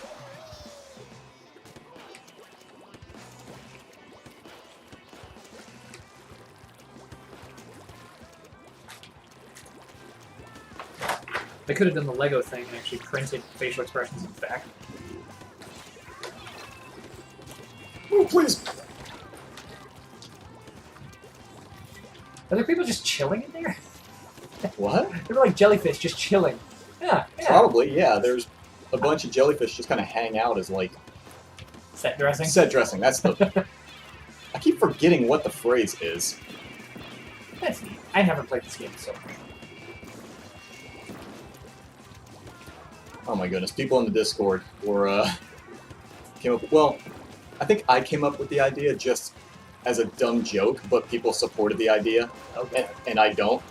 But they were saying, like, what I said was, they were telling me, yeah, Howard, you should, since you never play ranked on Splat, you should do a stream where you play ranked. And I'm like, no, I'm not going to do that. Oh, you know what I should do?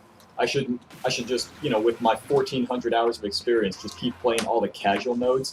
And then you, with your 3 hours of experience watching me play, you should play. You should play ranked. And they're like, yeah, just give him a controller with your account, and you let me ruin your ranked position. I don't have ranked position. There's nothing to ruin. They're saying, yeah, you can. Since I already have a bunch of gear, it's like giving you a starter pack and letting you go nuts on the game. I was like, yeah, that's a great. No, that's not a great idea. No. It's like having Like, somebody that's jump awful. into my Doom 2016 account and try to play against the people I get paired with in that. Oh, With the that's skill I have there. Fine. I mean, it's not any worse than Dead by Daylight's ranking system. Well, you see, that's the thing. Doom's is actually rather competent. So mine, whenever I play, it puts me up against people who are the same skill level as me. Because it's made by Raven, the same people who do a lot of Call of Duty's multiplayer stuff. Dead by Daylight's ranking system. Yeah, here's all the top ranked players. Here you go, green rank Howie. Go try to kill everyone. To my credit, I kind of did. Yeah.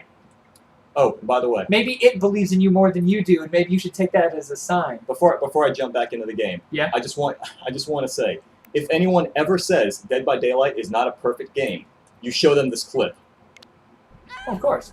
It's fantastic. I mean, there's nothing wrong here. Yeah. Everything you see in this game, like this right here, just plop down and I just start floating. That's definitely the game. It's perfectly fine. Yeah. It works as intended, Brian. They've done a great job with the game. Don't let anyone tell you different. Perfect game, 2 out of 10. It just works. It just works, says the National Geographic Explorer. Brian, it just works. It just works, Brian. You really need to binge CV11 reviews, because I feel like you would just absolutely bond with that man. Who? CV11, one of the guys that does video game reviews that I love. I've shown you a couple of his videos before, but like the sarcasm with which he approaches his games, I think you would get a feel for it. Okay. He reviews what he calls boomer shooters, like garbage first-person shooters and DOS trash, and his favorite one's games that come from Eastern European companies, or as he calls it, Slav jank. Oh my god. Yeah. Oh, they're so good. Slav jank. That... It feels like it's a slur, but it's not. I was about to say, I know it... It's just a collective term for Eastern European. But, yeah. I was about to say, I know it's not an expletive. Yeah. But it sounds like it. I feel bad saying it, because it's one of those, I say it and I'm like, is anyone going to judge me for what I just said? No more than we're judging you for everything else. That does not... If it makes you feel any better, I finally... Level 6 Karen! Oh god, run. I've got my Xbox Series X hooked up, and what am I still playing on it? Freaking Surge Minecraft? 2 for the 9th time. Oh. But it's a clean run this time, from the beginning, and I'm... God, I'm loving this game. That's sort of like how I bought Shantae Half Genie Hero for the 3rd time on Switch. Yeah. It's like, sure, I can go ahead and get this game for PS4. Sure, I can buy it again for Xbox One. Sure, I can get it for Switch. I'm buying... Why not? I'm about to have my... Let's see. My 5th copy of Crypt of the Necrodancer, because they're releasing it physically as a collector's edition with like a soundtrack CD, art book, making of stuff, like really cool extras that are the kind of thing that I would pay for by themselves, and it just comes with a download copy of the game, too. So, like, when I get it, you're free to take the download copy for the Switch if you don't already have it. Get him, son! Yeah, he's about to get me. Yeah, well. How many of them did you take with you? None. Oh. Like, how many did you get? Goose egg!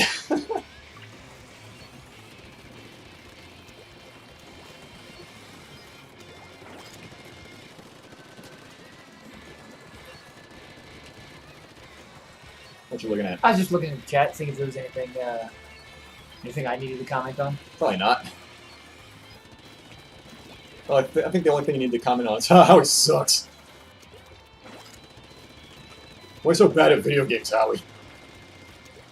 Why would I speak when your actions speak loud enough? Oh my goodness. Says me, the guy who doesn't play this game at all.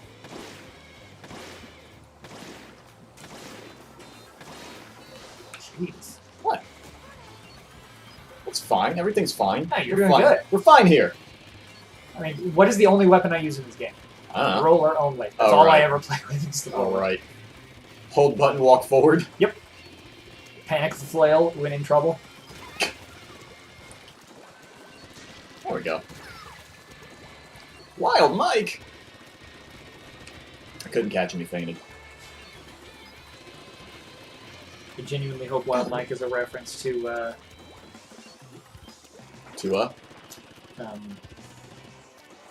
Whoa! Barnyard. Hi! To what? Barnyard. Barnyard. It's a surprisingly good Nickelodeon movie about a cow played by Kevin James. And, his adopted father wants him to be the guard cow. The Guard cow. Yeah, the cows on this farm, they guard the chickens from the wolves and the foxes, or the coyotes or whatever. I can't remember which animal it is, but he just wants to goof off and be lazy, and the dad, ends up occasionally doing his watch for him. And his dad ends up getting killed, saving some of the chickens, but some still end up getting killed. So he goes through this guilty conscience finding of himself to save the day at the end. And it's actually a really solid movie with surprisingly mature themes to it.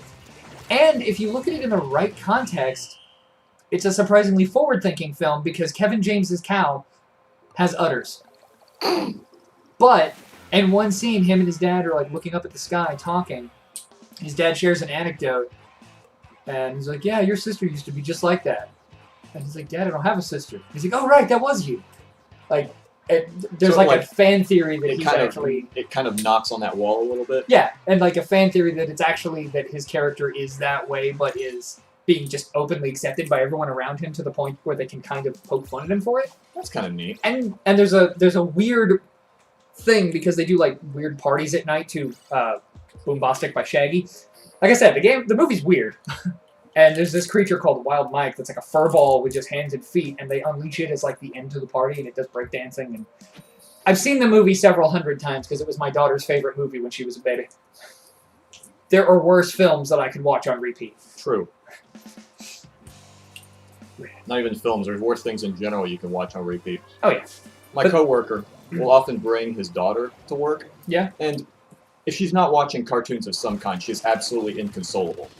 So, like, he'll often throw on just like whatever goofy stuff is on YouTube. Yeah. Like, sing-song cartoons and whatnot. You know, the Hey Kids channel. Oh yeah, like that. Definitely that. But no, he does keep an eye on what she watches because he knows good and well there's some psychotic crap out there. Oh yeah. But then, just as a joke, he was like, you know what? I'm gonna, if you don't, if she's acting up, if you don't start behaving, or if you don't behave, I'm gonna put on Happy Tree Friends. No, God, no. And he absolutely does it. And, I mean, it's a cartoon. She takes it for what it is. She's like, oh, okay, haha, it's cartoons, it's funny. And she doesn't know what's going on. She doesn't know it's, like, the worst thing ever. I remember when I was 7, my dad tried to get me to watch the movie Heavy Metal. Oh, no. Children should watch that movie. No. And he got offended that I didn't think it was okay for me to be watching that movie. Like, I knew it wasn't appropriate. It's very much not appropriate. I'm not sure I'm old enough to watch that movie. Yeah. I joke with people all the time that I'm glad we sell games based on age instead of maturity level. Because I'm not mature enough for any of the stuff we sell. Whee!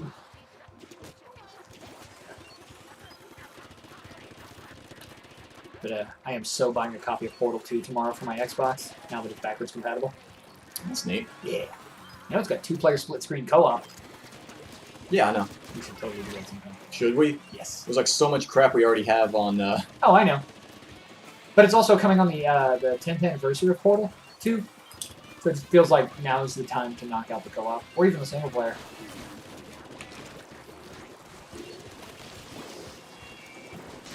Heck! Oh, he's got so much range! I mean, heck, I was playing Surge 2 the other day, and I got to the refugee camp in the game, and there's a crazy guy with a sign holding it up, and if you walk up to him and talk to him, it instead just goes to a cutscene where you're also holding the sign standing next to him, and the sign just says the end is near. And it just so happened that minutes later was when idiocy were declared in DC. Oh no. It was just like, wow. It's like how very appropriate idiocy were declared. Yeah, I mean, you know, it's a game. You're not wrong. It's a game that involves, you know, a forced government conspiracy due to a sudden global virus. Is that what the premise of the Surge 2 is? Yeah.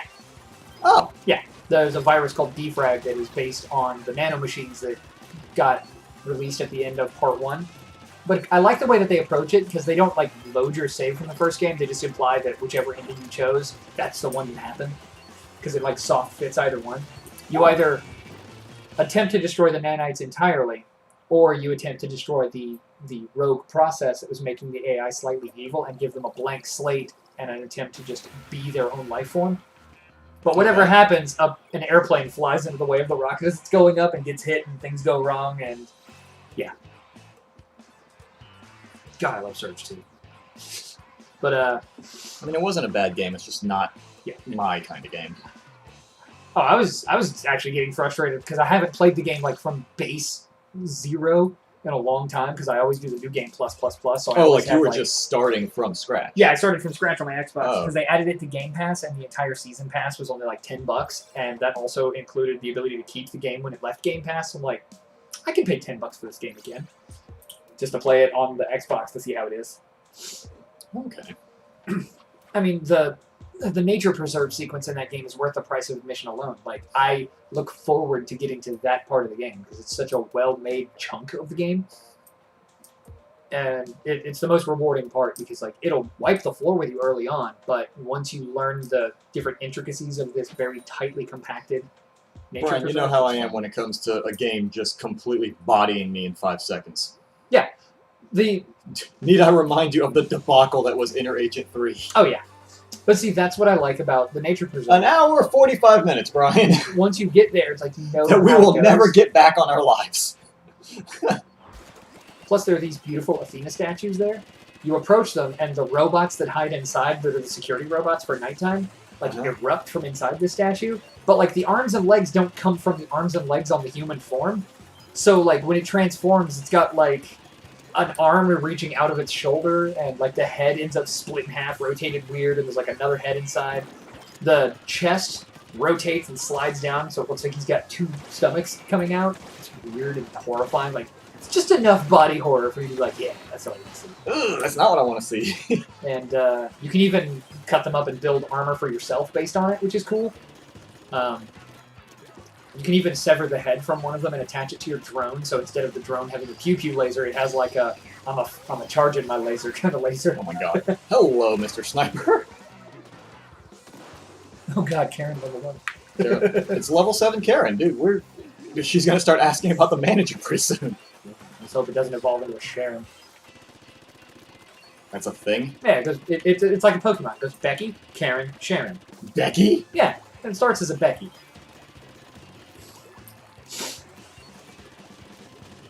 Someone even did them as, like, bird Pokemon. It's horrifying. I'll show you at some point. Please don't. It starts with Pecky. Pecky? Yeah. Pecky, Jesus Christ. Don't mind me, I'm just doing the things. Hanging on your side of the... Oh, God! Karen! How dare you? Mind me not, average citizen. You're a monster! Oh, I should have stayed there. Dang it, Karen, get back here.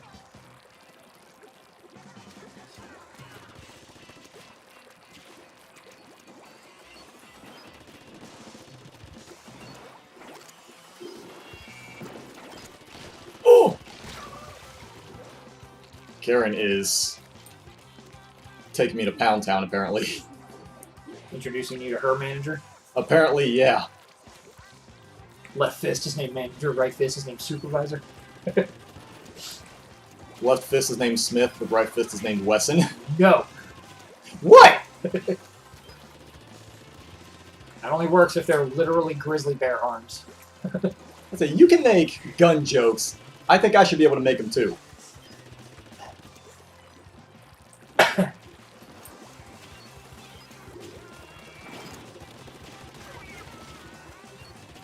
I forgot how pretty this game can be. Yeah, until the pink and blue are the 2 choices, the 2 ink colors, and they start messing with my eyes. Wait, there we go. And actually, you would think it would mess with mine, but the pink is so neon pink that it actually sticks out on top of the blue. Really? Yeah, this doesn't bother me. This is actually the only 2 opposing colors that do mess with my eyes. Everything else I'm fine with. This is the only color that messes with me. Weirdly, the orange and neon green sometimes gets me. And one of the greens and blues together kind of get me. Like the more aqua green that they have. Oh, yeah, okay.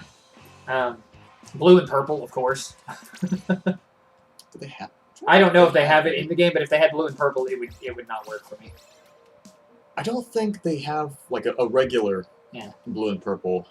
I feel like the colors should always be opposite on the color wheel in this game, just to make it. Well, I know better. I know there is an option where you can lock colors, and it makes them like very distinctly opposing colors. I forget what 2 colors it is, but there is an option for it.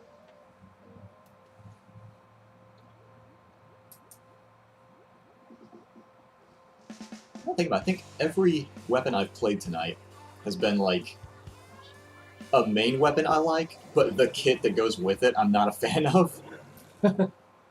Because, like, I like this weapon, but I'm used to the other one that has point sensors, like little locator things that point out people. So I'm like, oh yeah, I see that person. I'm gonna go ahead and I'm gonna throw a... Oh, wait, I just have a bomb. It takes forever to detonate. Oh, shoot. Alright, never mind.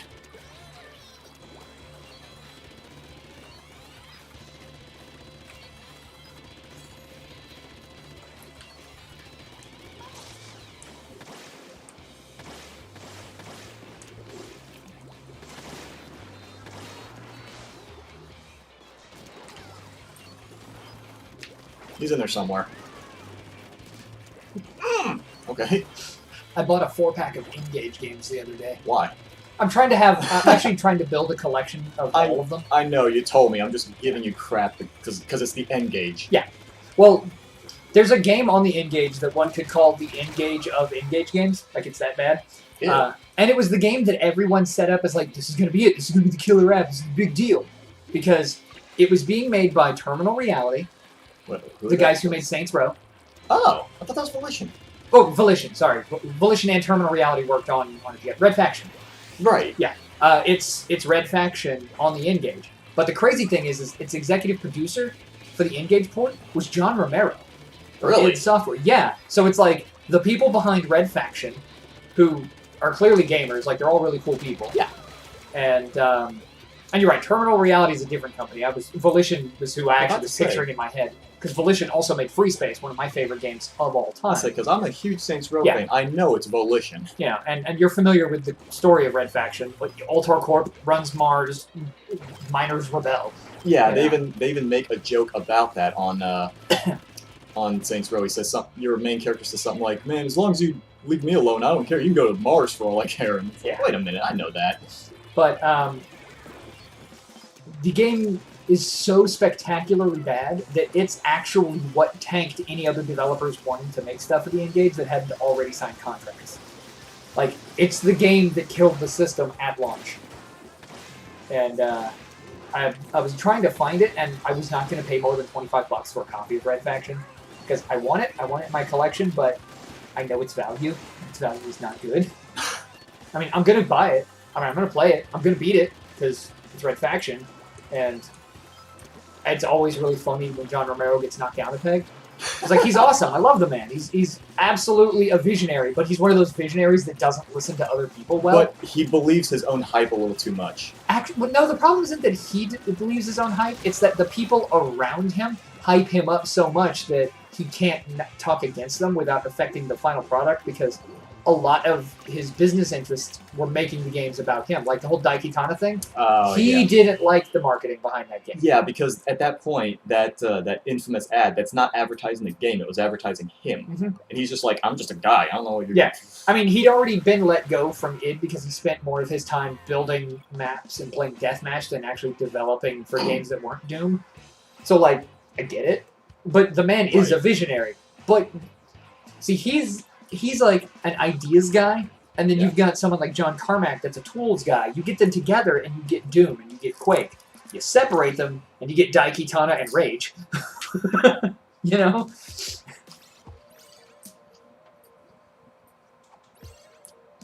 Was Rage John Carmack? Yeah. I don't know that. I knew it was id. I didn't know like what specific. I think he left right after that. Ooh. Yeah, he went off to do Oculus. Becky! Hey, she devolved! Brian! Wait, does that mean she's a Digimon, not a Pokemon? What? Digimon can go backwards in their evolutionary line to choose different paths. Yeah. That's weird. Yeah. You really ought to check out the Cyber Sleuth games. They're such a beautiful throwback to classic PlayStation RPGs. That makes me uncomfortable.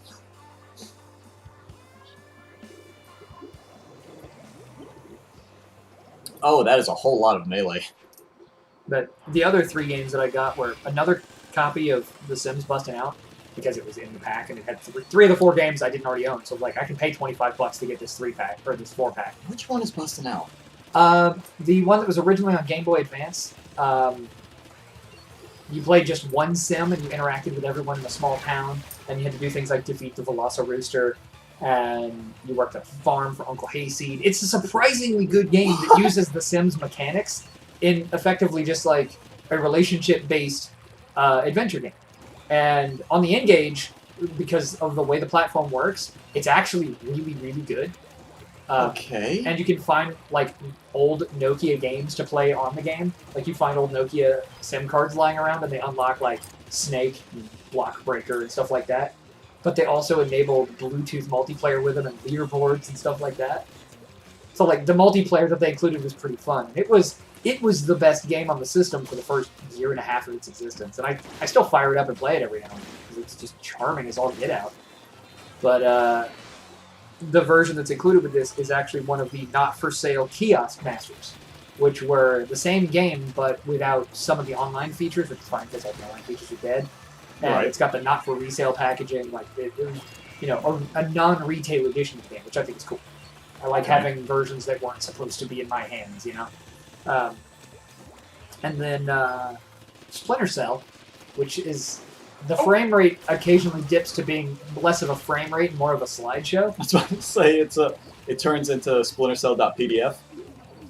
But fortunately, the gameplay is actually really solid. Like if you've ever played a Splinter Cell, it captures it surprisingly well. They've got most of the voice acting. Like it's heavily compressed, but it's there, and it's just decent. I have only played a demo of Splinter Cell. Well, it's the same guy that voiced Darkseid on the Justice League shows. So, Who voiced Michael Ironside. What else has he done? I don't I feel I've heard the name, but I can't place any other characters. You've seen Starship Troopers, right? Yes. Their commanding officer, the one with the mechanical hand, the one that gets his legs ripped off and Oh, asks that Rico guy. to kill him. Was, the guy who just has that voice. wasn't he the recruiter at the very beginning? Yes, or he was the teacher. The teacher. Teacher. Oh, Yeah. Was that the? Because the recruiter was like, it made me the man I am today. He's missing It's already. Yeah. kind of foreshadowing the kind of violence you'd see. And then, and then Mr. Krabs was their drill sergeant. So which one was the one where the enemy cannot press a button if you disable? That's his Mr. hand? Krabs. That's the Mr. Krabs. drill sergeant. Yeah. He's like, I don't understand why we're doing all this training about knife throwing when we can nuke the enemy from across the map with a push of a button. Private, put your hand on that target. And he What's just that? throws Put your hand on that wall. a knife through his hand. Nails it to the wall. God. Then he just casually walks up. The enemy cannot push a button if you disable his hand. And the whole time the guy's like screaming while the knife is in his hand. And then he just pulls it out. Medic! God, I love that movie. How matter-of-factly he was about that was pretty great. I just hate how many people didn't realize that film was satire. See, at the time that I saw it, I didn't. I was like 13. I took it at face value. I barely realized what the concept of a satire movie was. Yeah. So when I saw it, I was like, "Oh my god, it's just cool." Yeah. And like now that I actually know stuff and I can pick up on it a little bit better, I'm like, "Oh, that was actually kind of dark." That was not meant to be taken at face value, was it?" But that's why I like that movie. It was a pretty good movie, though.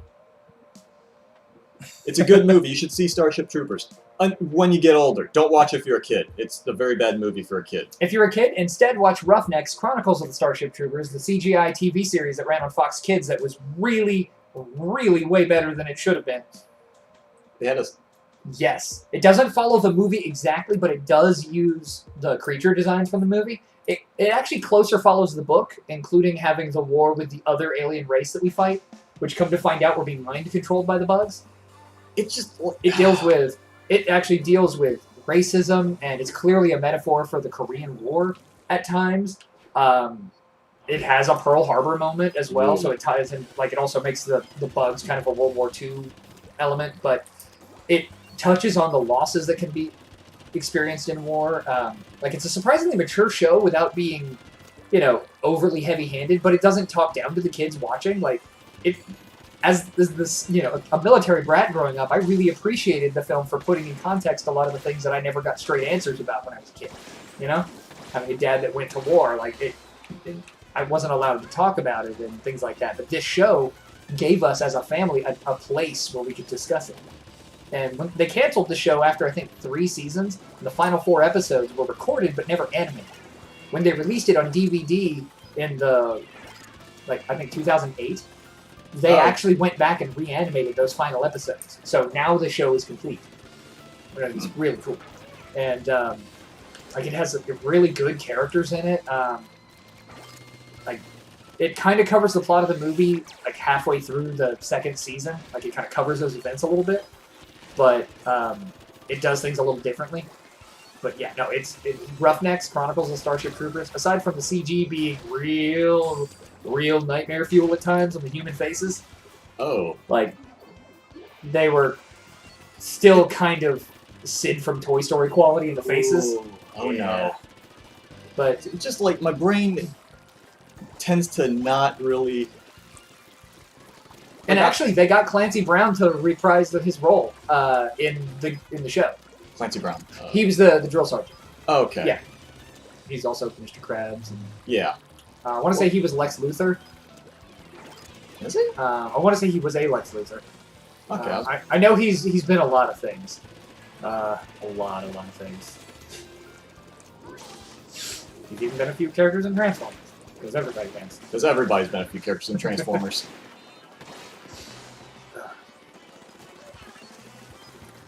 No, what I was gonna say before is like mentioning Starship Troopers had like a kids cartoon of sorts. Like my brain is really trying to like process the fact that a movie like that had a kids cartoon. It's like giving me Mortal Kombat flashbacks. It's not the first Paul Verhoeven movie to get a cartoon. RoboCop had a cartoon. I remember that, and it was a good cartoon. And then the TV series was also good. I mean, they dialed back the satire of what the movie was representing and just took everything at face value because kids thought it was cool. But yeah. I mean, admittedly, it was cool, but it's not something kids should watch. Aliens almost got a cartoon. Really? Yeah, it was going to be called Operation Infestation. They canceled it and took the episode ideas and made them into little tiny comic strips, but they still made the toy line, which is why we have like the Rhino alien, the Snake alien, and all that. Because the premise was going to be that alien infestations were breaking out all through the galaxy, and the Marines were being sent in to clear up these infestations, and each episode was going to have an alien that was spawned of a different type of animal. It's a cool concept. I would have watched that. I can see the appeal in that. Yeah. I mean, you know... Like, you know me, I'm not really much of an alien person, but I can see why someone would like that. Like, how different animals become different types of xenomorph. Yeah. I mean, space, crab, face, hug, death sentence. Kids' property. Right! But it would have worked. Isn't it like what you said after Disney acquired Fox? Now technically Predator's a Disney princess? Yep.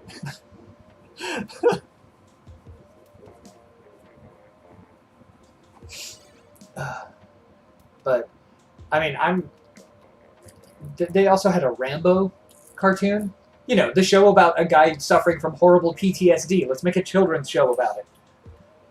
See, I've only seen bits and pieces. Didn't the first movie, like, he actually didn't kill a whole lot in the first movie? Because it was more the police were after him and he was trying to defend himself? Well, I mean, he still, like, there was the spike pit that he put a guy through. Like, was that the first or second movie? I thought that was the first movie. It might have been the second. Because I know the second movie, they just doubled down on the killing and they went nuts. Well, the second movie was Vietnam War II Electric Boogaloo, so...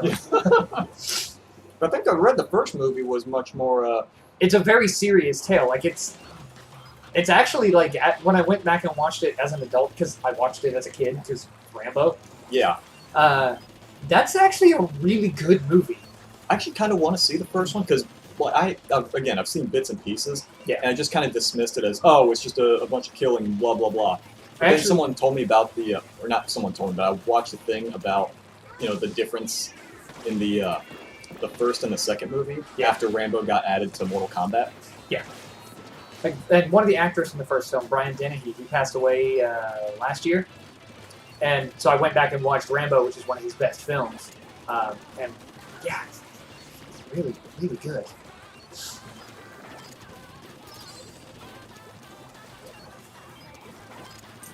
I'm trying to think of other ones that they did like cartoons and toy lines, like Terminator, you know.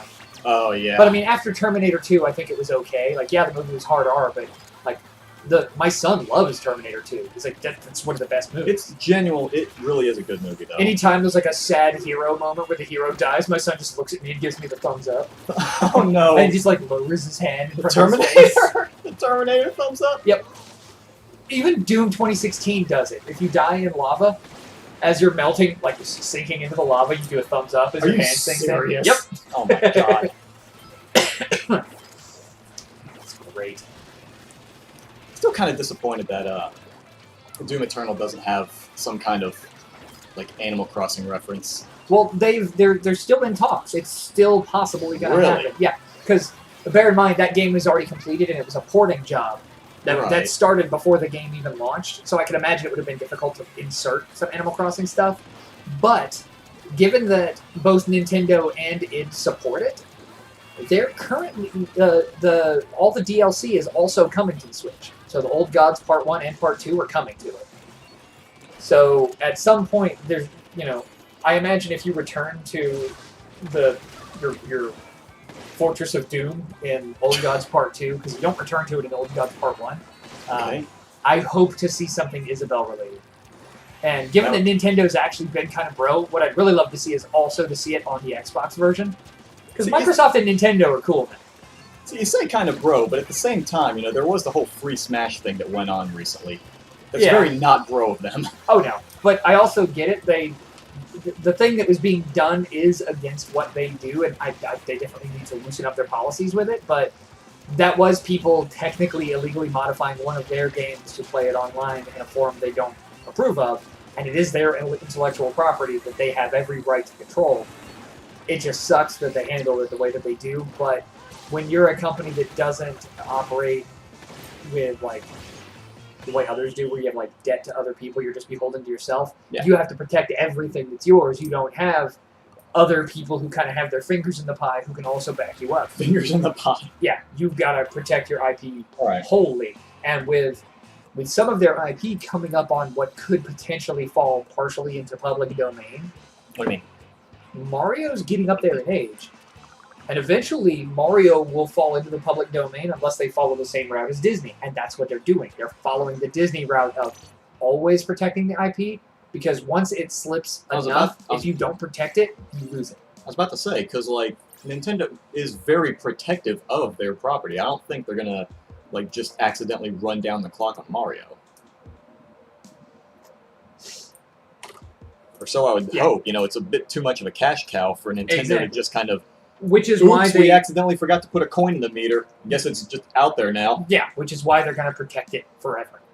And it sucks, but at the same time,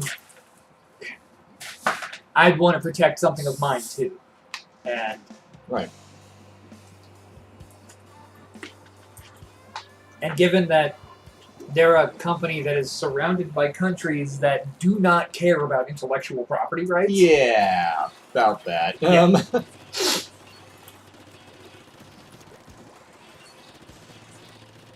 I'm still bummed we haven't gotten, like, Samus in Fortnite this season, given that we've got Master Chief and Kratos. She's the one I would put in there. Like, her or Waluigi. Why Waluigi? Because Waluigi's not in Smash, and he should be, and I think it would be just a great coup on the part of Epic. I'm still convinced that no one actually likes Waluigi. I legitimately love Waluigi because he is such a stupid, pathetic loser. Bear in mind, I just went on a rant about Red Faction for the Engage, and I legitimately love that pile of garbage. True. It is the virtual highlight of Engage games. Right, I forget, you just genuinely like terrible things. Oh yeah. As long as they're bad enough. Like, hey Howie, you know what a great movie is? Mario Brothers. I don't say that's a movie so bad it's good. I say it's a film that is so good it's misunderstood, because it shouldn't be Mario Brothers.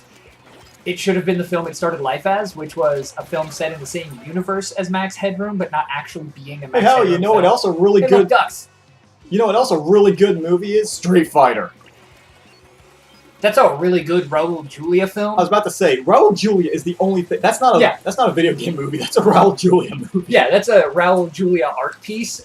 Nothing else in that film is, well... Is redeemable in the Chun-Li slightest. is also awesome. Is she? Yes, because I love Ming-Na Wen. Like, she has never done a bad role. Her acting is solid. The emotion she brings to her character is great. The face she has when he says, "For me, it was a Tuesday," is the most... Yeah. Like, I've never seen a human being get disassembled so thoroughly as that one sentence. But again, that's a Raul Julia moment. That's not a Chun-Li moment. But it's a scene that wouldn't work if he didn't have somebody equally solid opposite of him. Because, like, the scenes where he's dealing with with Guile, don't work for me. But the scenes where he's with Zangief... Because it's Guile, and that's... Yeah, but when he's dealing with, like, Zangief or Sagat, or Chun-Li, like every one of those scenes, he dominates the scene because he's also working aside an actor who cares enough to try to bring something to it. Whereas, Not to say, because go ahead. you gotta remember, Guile was Jean-Claude Van Damme, and he has the acting chops of a brick. Yeah. So. But we do kind of owe him thanks because he turned down being Johnny Cage in Mortal Kombat to play Guile in Street Fighter. And if I don't think there would be any forgiveness if he ruined Mortal Kombat. Yeah. Because there's no way in heck he would have out-Johnny'd Lyndon Ashby. No. I mean, let's face it. Johnny Cage's persona in the games was based on how good a job he did in that. Yeah. Yeah. Well, smarmy, but there's a hero in there. You know? Well, yeah, remember, like, they loved the movie characters so much, they retconned so much stuff and made them that. Like Kano. Kano wasn't Australian in the first game. Nah. They're like, holy crap, Trevor Goddard actually did a really good Australian Kano. Make Kano that. Do that. I'm just mad that it took them so long to realize that you just needed to get the original Shang Tsung back. Oh my because God. every attempt to do Shang Tsung since the Mortal Kombat movie has paled in comparison. Well, I mean, you mean like in the games? Yeah, I mean, they had Starscream do it. He wasn't awful. That voice. He was alright. Like, I still see that as a decent scheming sorcerer voice. True. But he literally reprised. No, more the Weasley voice that he had.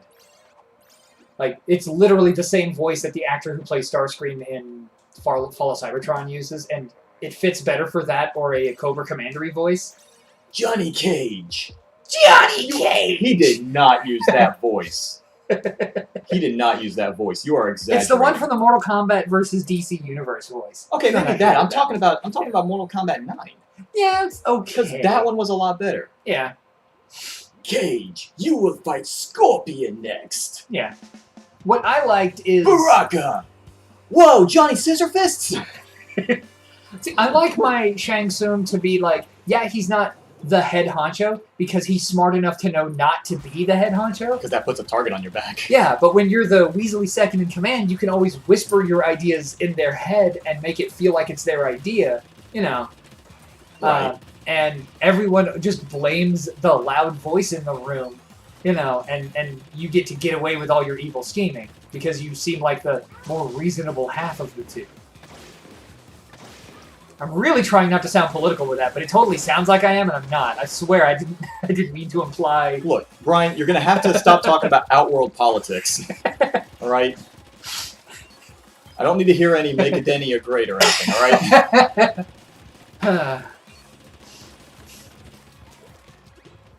I'm now having, like, trauma from Mortal Kombat. Was it Armageddon, or was it Deception that had the mission with the dog meat? That was Deception. Oh, no. That was awful. That quest is like the shocking twist ending. Oh, no. Oh, man. It's like, oh, yeah, my dog, Fido or whatever, he got killed by the butcher, and they didn't know that it was actually someone's dog. Oh, well, does anyone want Fido stew? No, why? Yeah. Why would you do that? There's actually a scene in Surge 2 that's kind of like that. Oh, no. In the port area, one of the first areas you go to, there's a delicatessen that you can talk to, and she sells this like super special meat. Oh no! And it's cheap, and you buy it, and like nothing happens because it's actually for a quest later in the game. And you break into her shop by accident, and she says, "Did you just break in here? Fine, I'll just take it out on your money." And she like takes a little bit of your scrap from you and takes the item you picked up.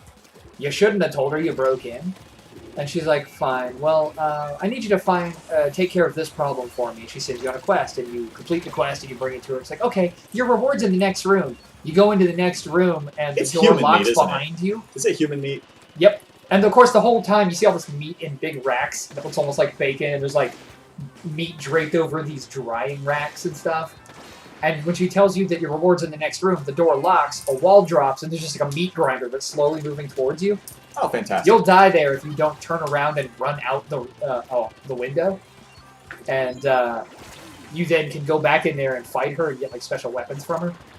And there's a woman that's like locked in the freezer. You can let her out. She's like, yeah, I watched her. She killed my boyfriend. And apparently that's what the meat is. Oh. And if you didn't buy the meat, there's actually a box with some there you can pick up. Oh, no. Because there's this hoity-toity businesswoman that's like treats you like you're an employee at this bar and starts ordering you around before she'll even talk to you.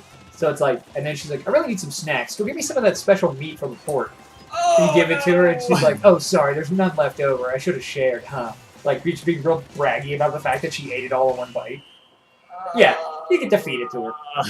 But when you save the woman, she's like, thank you for killing that woman. I'll make sure that nothing ever, that nobody ever gets, ruined like that again. But of course, in the entire area, the nanomachine virus is infecting everyone, and it causes everyone's minds to kind of blend together a little. Oh, no. So when you go back and talk to her, she's like, oh, don't worry. Only people are, I'll make sure people get exactly what they deserve from here on in. So now she's like a vigilante cannibal. So she like only kills bad people and serves their meat to the populace. I don't know. It's really weird.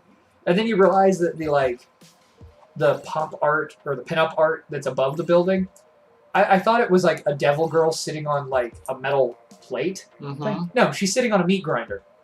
Oh. Yeah, and there's meat coming out of it. Yeah, it's really clever. It's clever. Yeah, it's funny, but it's like... Yeah, that's the term I'll use for it. And that's the nice. game never directly states what it is, but like it's subtle enough where you're like, yeah, I know exactly what this meat is now. Like they don't straight up call a lot of it out. But then I found out that's why that game was banned in Germany and Australia. I'd say it's kind of like a Fallout. They never call it like human meat. It's always strange meat. Yep. And like in Fallout 3, they don't, you don't truly learn, like they'll hint at it slightly. Yeah. But you don't really learn about it until you find yourself in the cannibal village and you see a bunch of butchered people. And the fridge, like all the refrigerators in everyone's basements are full of strange meat. Is it sad that I have a favorite code word for human meat in fiction? Long pig. Long pig? Yep. Anytime you hear somebody offering up some of that long pig, they're referring to people meat. I just always thought it was funny. What is that from? Long pig? I've seen it in a lot of works of fiction. Really? Yeah. I can't place a singular one that I can remember it. Whoa! Hello. Hi there.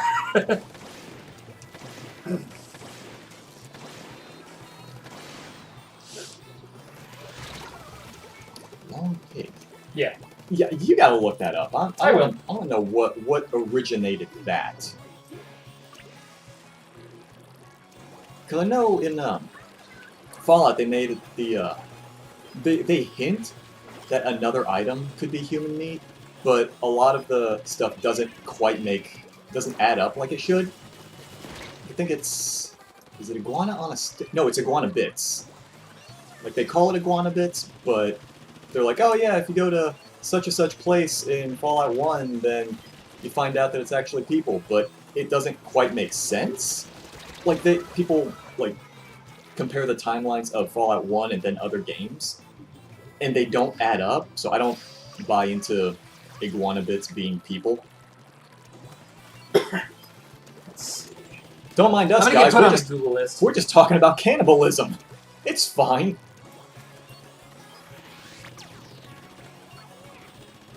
Long pig. You're not going to end up on a list. You're just looking up long pig. The history of it is that it's a translation of a term formerly used in some Pacific islands in referencing human flesh as food. Really? Yeah. So it's a real life thing. Yeah.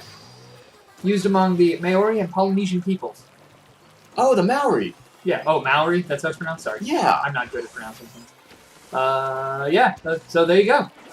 There's a, It's also literally referring to the victim of a cannibalism feast.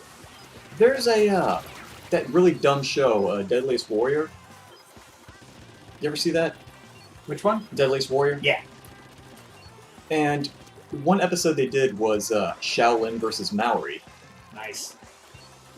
And, I don't know, like, the show is okay, but a lot of it just ends up being, hey, we got this medical expert to tell us if this thing would kill you or not. Yeah. Yep, it'll kill you. It was trying it was trying to ride the coattails of Mythbusters, but trying to take it from a different angle, you know? Like a what-if scenario. Because Mythbusters eventually does devolve into just like, well, what if we did this? True, yeah. God, I miss Mythbusters. I don't know, I didn't really see too much of it. Like, I thought some of the stuff that they built was kind of cool, but the questions themselves I didn't really care too much about. Yeah. Well, I mean, I like that they tackled some things that people actually believe to be true. Like, I love any time you disassemble bad information. Yeah. But you know, the fighting between the main two characters kind of started to destroy the show, so they just decided to end it after 10 years. Oh, Mythbusters? Yeah. They were fighting? Oh yeah, no. Like, I know they did. Jamie Hyneman cannot stand Adam Savage. Like, they refuse to work together ever again. Which one's which? Jamie Hyneman is the Walrus. Okay. I was going to say, which one's Dr. Phil and which one's the young... To put it in comedic terms, Jamie Hyneman is the straight man and Adam Savage was the bouncing ball. Okay. Adam wanted to create entertaining television while also keeping it scientific. And Jamie wanted to make purely technical stuff. Yeah. Let's just make the stuff. And then... their personality... Like, they don't have ill will towards each other, but their personalities at this point, they can no longer work together. Were too opposing.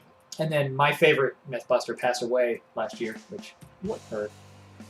Oh, it was oh my god. Because it's my favorite one. Because didn't Jamie pass away a while back? No, Jamie's still around. Oh god. Grant passed away. Okay, that's Grant Yamahara. The Asian one? Yeah. Yeah, see, I didn't watch a whole lot of the ones that had the younger people in it, because I know there were like 3 younger. Yeah, they're called the build team. They basically did the B plots of every episode. They usually were bigger builds that took longer time. Like, they didn't do the main myths, they did the smaller... Yeah, well, the bigger scale things like huge explosions or things like that. Like, they were the ones that would take myths that had been busted or proven and then expand upon them to do bigger and bigger things. Okay. Like the coffee creamer silo explosion and stuff like that. The what? Well, coffee creamer is extremely flammable. And they were able to use it to create massive fireballs by taking, because propane obviously explodes, but what they would do is they would take containers of coffee creamer and then they would aerate it with just a burst of propane to give it just enough room between all of them and then throw a match in, and it wouldn't just cause the propane to explode, the coffee creamer itself would also explode, and it's how you get big cinematic fireballs. Yeah. Coffee creamer? Yes. Okay. Mm-hmm. I feel like I need to look this up because I'll show you the coffee creamer explosion. It just sounds too crazy. Like I'm sure you're right because I remember thinking it was crazy when you said that cheese affected the same part of your brain as narcotics. I thought that's stupid. That can't be cocaine. Right. And then I looked it up and I was like, no, apparently that's a thing. Yep. Okay, how? So I remember you were explaining like how people get cheese dreams because I got my first few and it was so weird to me.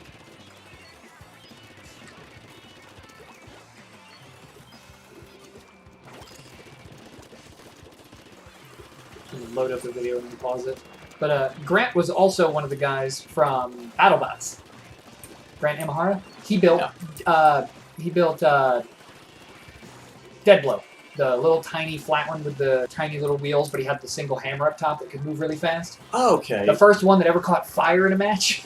You'd think people saw blood with the way they went nuts and started slamming on the glass.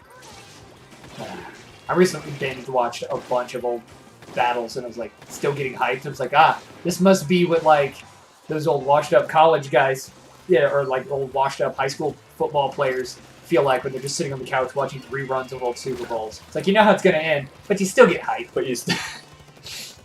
That's like my mom watching old football. Yeah. Like, she's super into NFL, and I remember when I was young and I was still living with her, she would, I could tell from the opposite end of the house how well her team was doing. Oh, yeah. One of my best friends, I don't know if she'll want me to out her here or anything, but she's like, huge nerd, just like you and me, like into all the nerdy stuff. Right. And love her to death. But she's also like super into football, and it's fascinating watching her like change the channel from like uber dork like me to like screaming, "Go Saints! They need to murder that guy, tear his freaking head off!" Like full on like darn near soccer hooligan levels of wanting to just destroy the opposing team. And I'm like, this is fascinating. I don't know if I want to watch the game or just watch you watch the game. Oh, I'm not even making fun. I'm legitimately impressed by the amount of like just passion there. Because you said that was something that you do frequently is like when someone gets into something, it like it amazes you that someone is like so into a thing. Yeah. Because like you tried asking me about like old Romance of the Three Kingdoms stuff. And you're like, holy crap, you know stuff about, like, old Chinese people. And I'm like, I think as a Chinese person, it's in my blood. I have to know it. Yeah. It's like an entrance exam. But it's like... Otherwise, I'm not allowed to leave the house. It's like I constantly go on like, useless trivia rants, you know? Yeah. Of information that's only fascinating to me. But I find when people, like, are passionate about something and just pour their heart and soul into explaining something they're passionate about, I love it. I never get the, oh, shut up, nerd. You know, I never get that vibe out of it. I legitimately enjoy listening to your history lessons on this because then I can take something away from it. You know, it's like when I watch Fact Fiend. They talk about stuff that I shouldn't care about, but the way they present it is fascinating. Even if the main guy can be a bit of a jerk at times. He can be, but I think it's kind of funny the way he is, and he's not like overly. And his big thing is like language, but my big thing is like he's like, don't bother me. It's like, well, I'm not trying to bother you, but what if? And it's like, no, that's actually bothering me. Please don't bother me. And then like he'll out people for straight up doing it anyway, as if they somehow own the right to interact with him in his social spaces. Like he's like, when I say leave me alone, I mean it, and when people violate that, he gets mad. Carl Smallwood? Yeah, his Twitter page is like full of him just absolutely just completely shutting down people that ask him questions that he's already told people he's not going to answer, and like they seem kind of weird that they would even ask that. And well, if he said that he's not going to answer it, then yeah. I don't see why he would.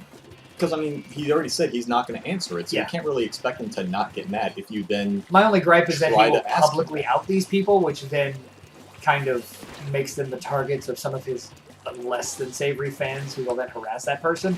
True, yeah.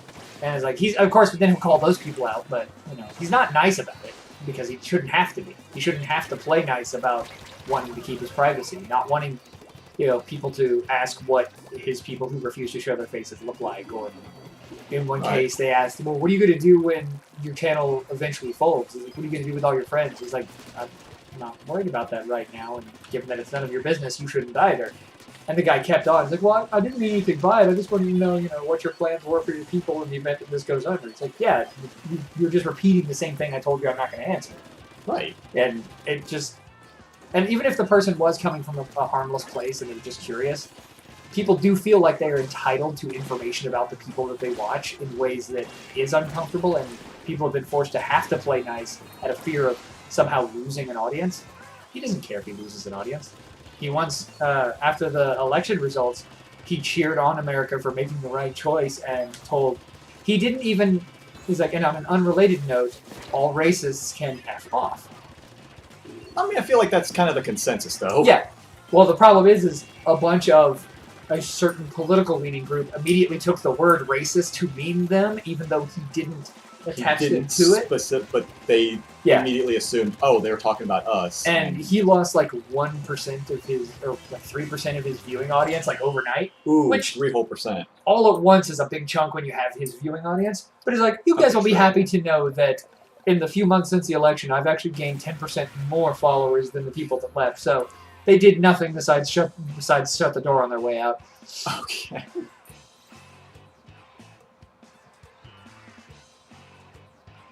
Crap, I just realized it's almost 7. I'm still sitting here playing this. Yeah, we should probably record something. And I actually have to do my Animal Crossing stuff before record. So I might have to make this my last one. I just kind of... My brain just went on autopilot. So hey, chat that I've kind of been neglecting. How's it going? Tactical, good evening, hello. Like when I sit on a stream, I'm just going to do random stream of consciousness nonsense, so I'm sorry for distracting you. Well, that tends to be how it goes. Like, you show up, I start doing worse, but now I'm talking about stuff, and I'm like, oh, okay, and we just, like, my brain goes on autopilot. Yeah. So we just start talking about whatever nonsense, like Shang Tsung and Transformers or whatever. I still need to play you an audio clip of Starscream from Transformers so you can hear what I'm talking about. Not classic, but like from the game.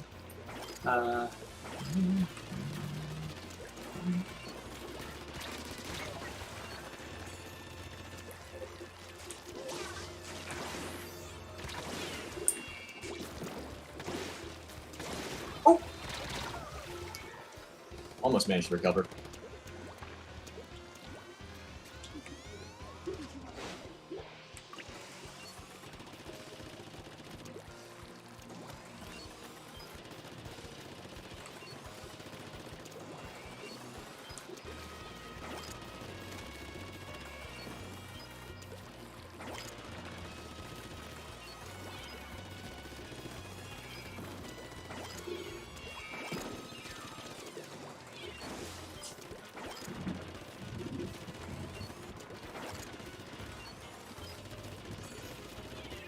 I didn't realize the actor who played Henry Mudd on Star Trek once voiced Unicron. That makes me happy. That's a dumb thing to be happy about. It's entirely niche, but... You voiced who? The guy who plays Harry Mudd on Star Trek from the original series also voiced Unicron. Harry Mudd was in the first season. He had an episode called I, Mudd, and then a later one called Mudd's Women. And he's a scumbag, pirate, scammer, and he has like a whole bunch of android women that he uses to scam people out of their money. And in the most recent series, Star Trek Discovery, he was actually played by Rainn Wilson, phenomenally. Rainn Wilson. From The Office. Which one is that? I don't Dwight. actually... Okay. Yeah. I don't watch The Office. Yeah. Well, he's a really sinister version of the character, but yeah, I like Harry Mudd. Okay. Even in that fan podcast that I listened to, one of the characters does a perfect Harry Mudd impression, so they made him a character on the show. Oh my god. They even canonized a fan theory that the guy who brought Tribbles to the Starbase in the classic Tribble episode was actually Harry Mudd in disguise, because his personality was the same that was originally supposed to be him, but they couldn't get the actor back because he had something else he was doing, so they just created a different guy for the role. Okay. But, yeah, in their version of the events where it was them talking about the events from behind the scenes, it was Harry Mudd wearing a different costume, like looking different to hide, as he was working for spies. Not much weird. Okay. Yeah. So I was trying to find that clip of Starscream and just fell down a click hole. Just went wiki walking? Something like that. I haven't done that in forever, actually. I got like so much on my plate I couldn't do something like that. You've already seen how awful I am at tab management when it comes to my computer usage. Sometimes I'm convinced I don't deserve to use a computer. Maybe. What? Maybe. Alright, did say that was going to be my last one. Alright. I do want to, before I cut stream, there is something I want to bring up, since there was, I want to say there's a decent amount of people here, right? 5? Decent for us. Hey, all right, I'll take it. that's good enough for us. You know what? There's more on the stream than there are in this room. But That's a good thing. yeah. I mean, 3 would top that, but yeah, what with everything going on, like all the government stuff happening everywhere, and hearing more and more about like content creators exploiting their fan base. Everyone just stay safe. Do what you can to not put yourself in any kind of danger. If anyone, especially someone trying to use any of their clout, like a content creator, tries to get you to do something you don't want, like send them photos of yourself, you don't have to do it if you're not comfortable. Don't let anyone use their clout to pressure you into something they don't want to do. Because I keep hearing this happen more and more. Like a while back I was hearing about like a Splatoon fan artist doing it, then I hear about Smash players doing it. Most recently some YouTuber named Carson started doing it. Like, just don't... You don't have to do something like that if you don't want to, and do what you can to keep yourself safe. Not just content creators, but with what's going on in the real world. You know, don't take any unnecessary risks, anything like that. Just everyone be careful. The only thing a drive-by will ever ask of y'all is that you stay safe out there. And just be cool to each other. Yeah. Like, when I end the streams and say, take care of yourselves and others, I mean that. Don't, like, treat people like crap. Don't allow yourself to be treated like crap. Just treat each other like people. Actual people. Please. Anything else? Actually, yes. Hang on a second. I have a thing. I have a thing I want to say. It's a good thing. It's a good thing? Yes. It's an amazing quote that fits exactly with what you're saying, and I'm stalling so that I can pull it up. Okay.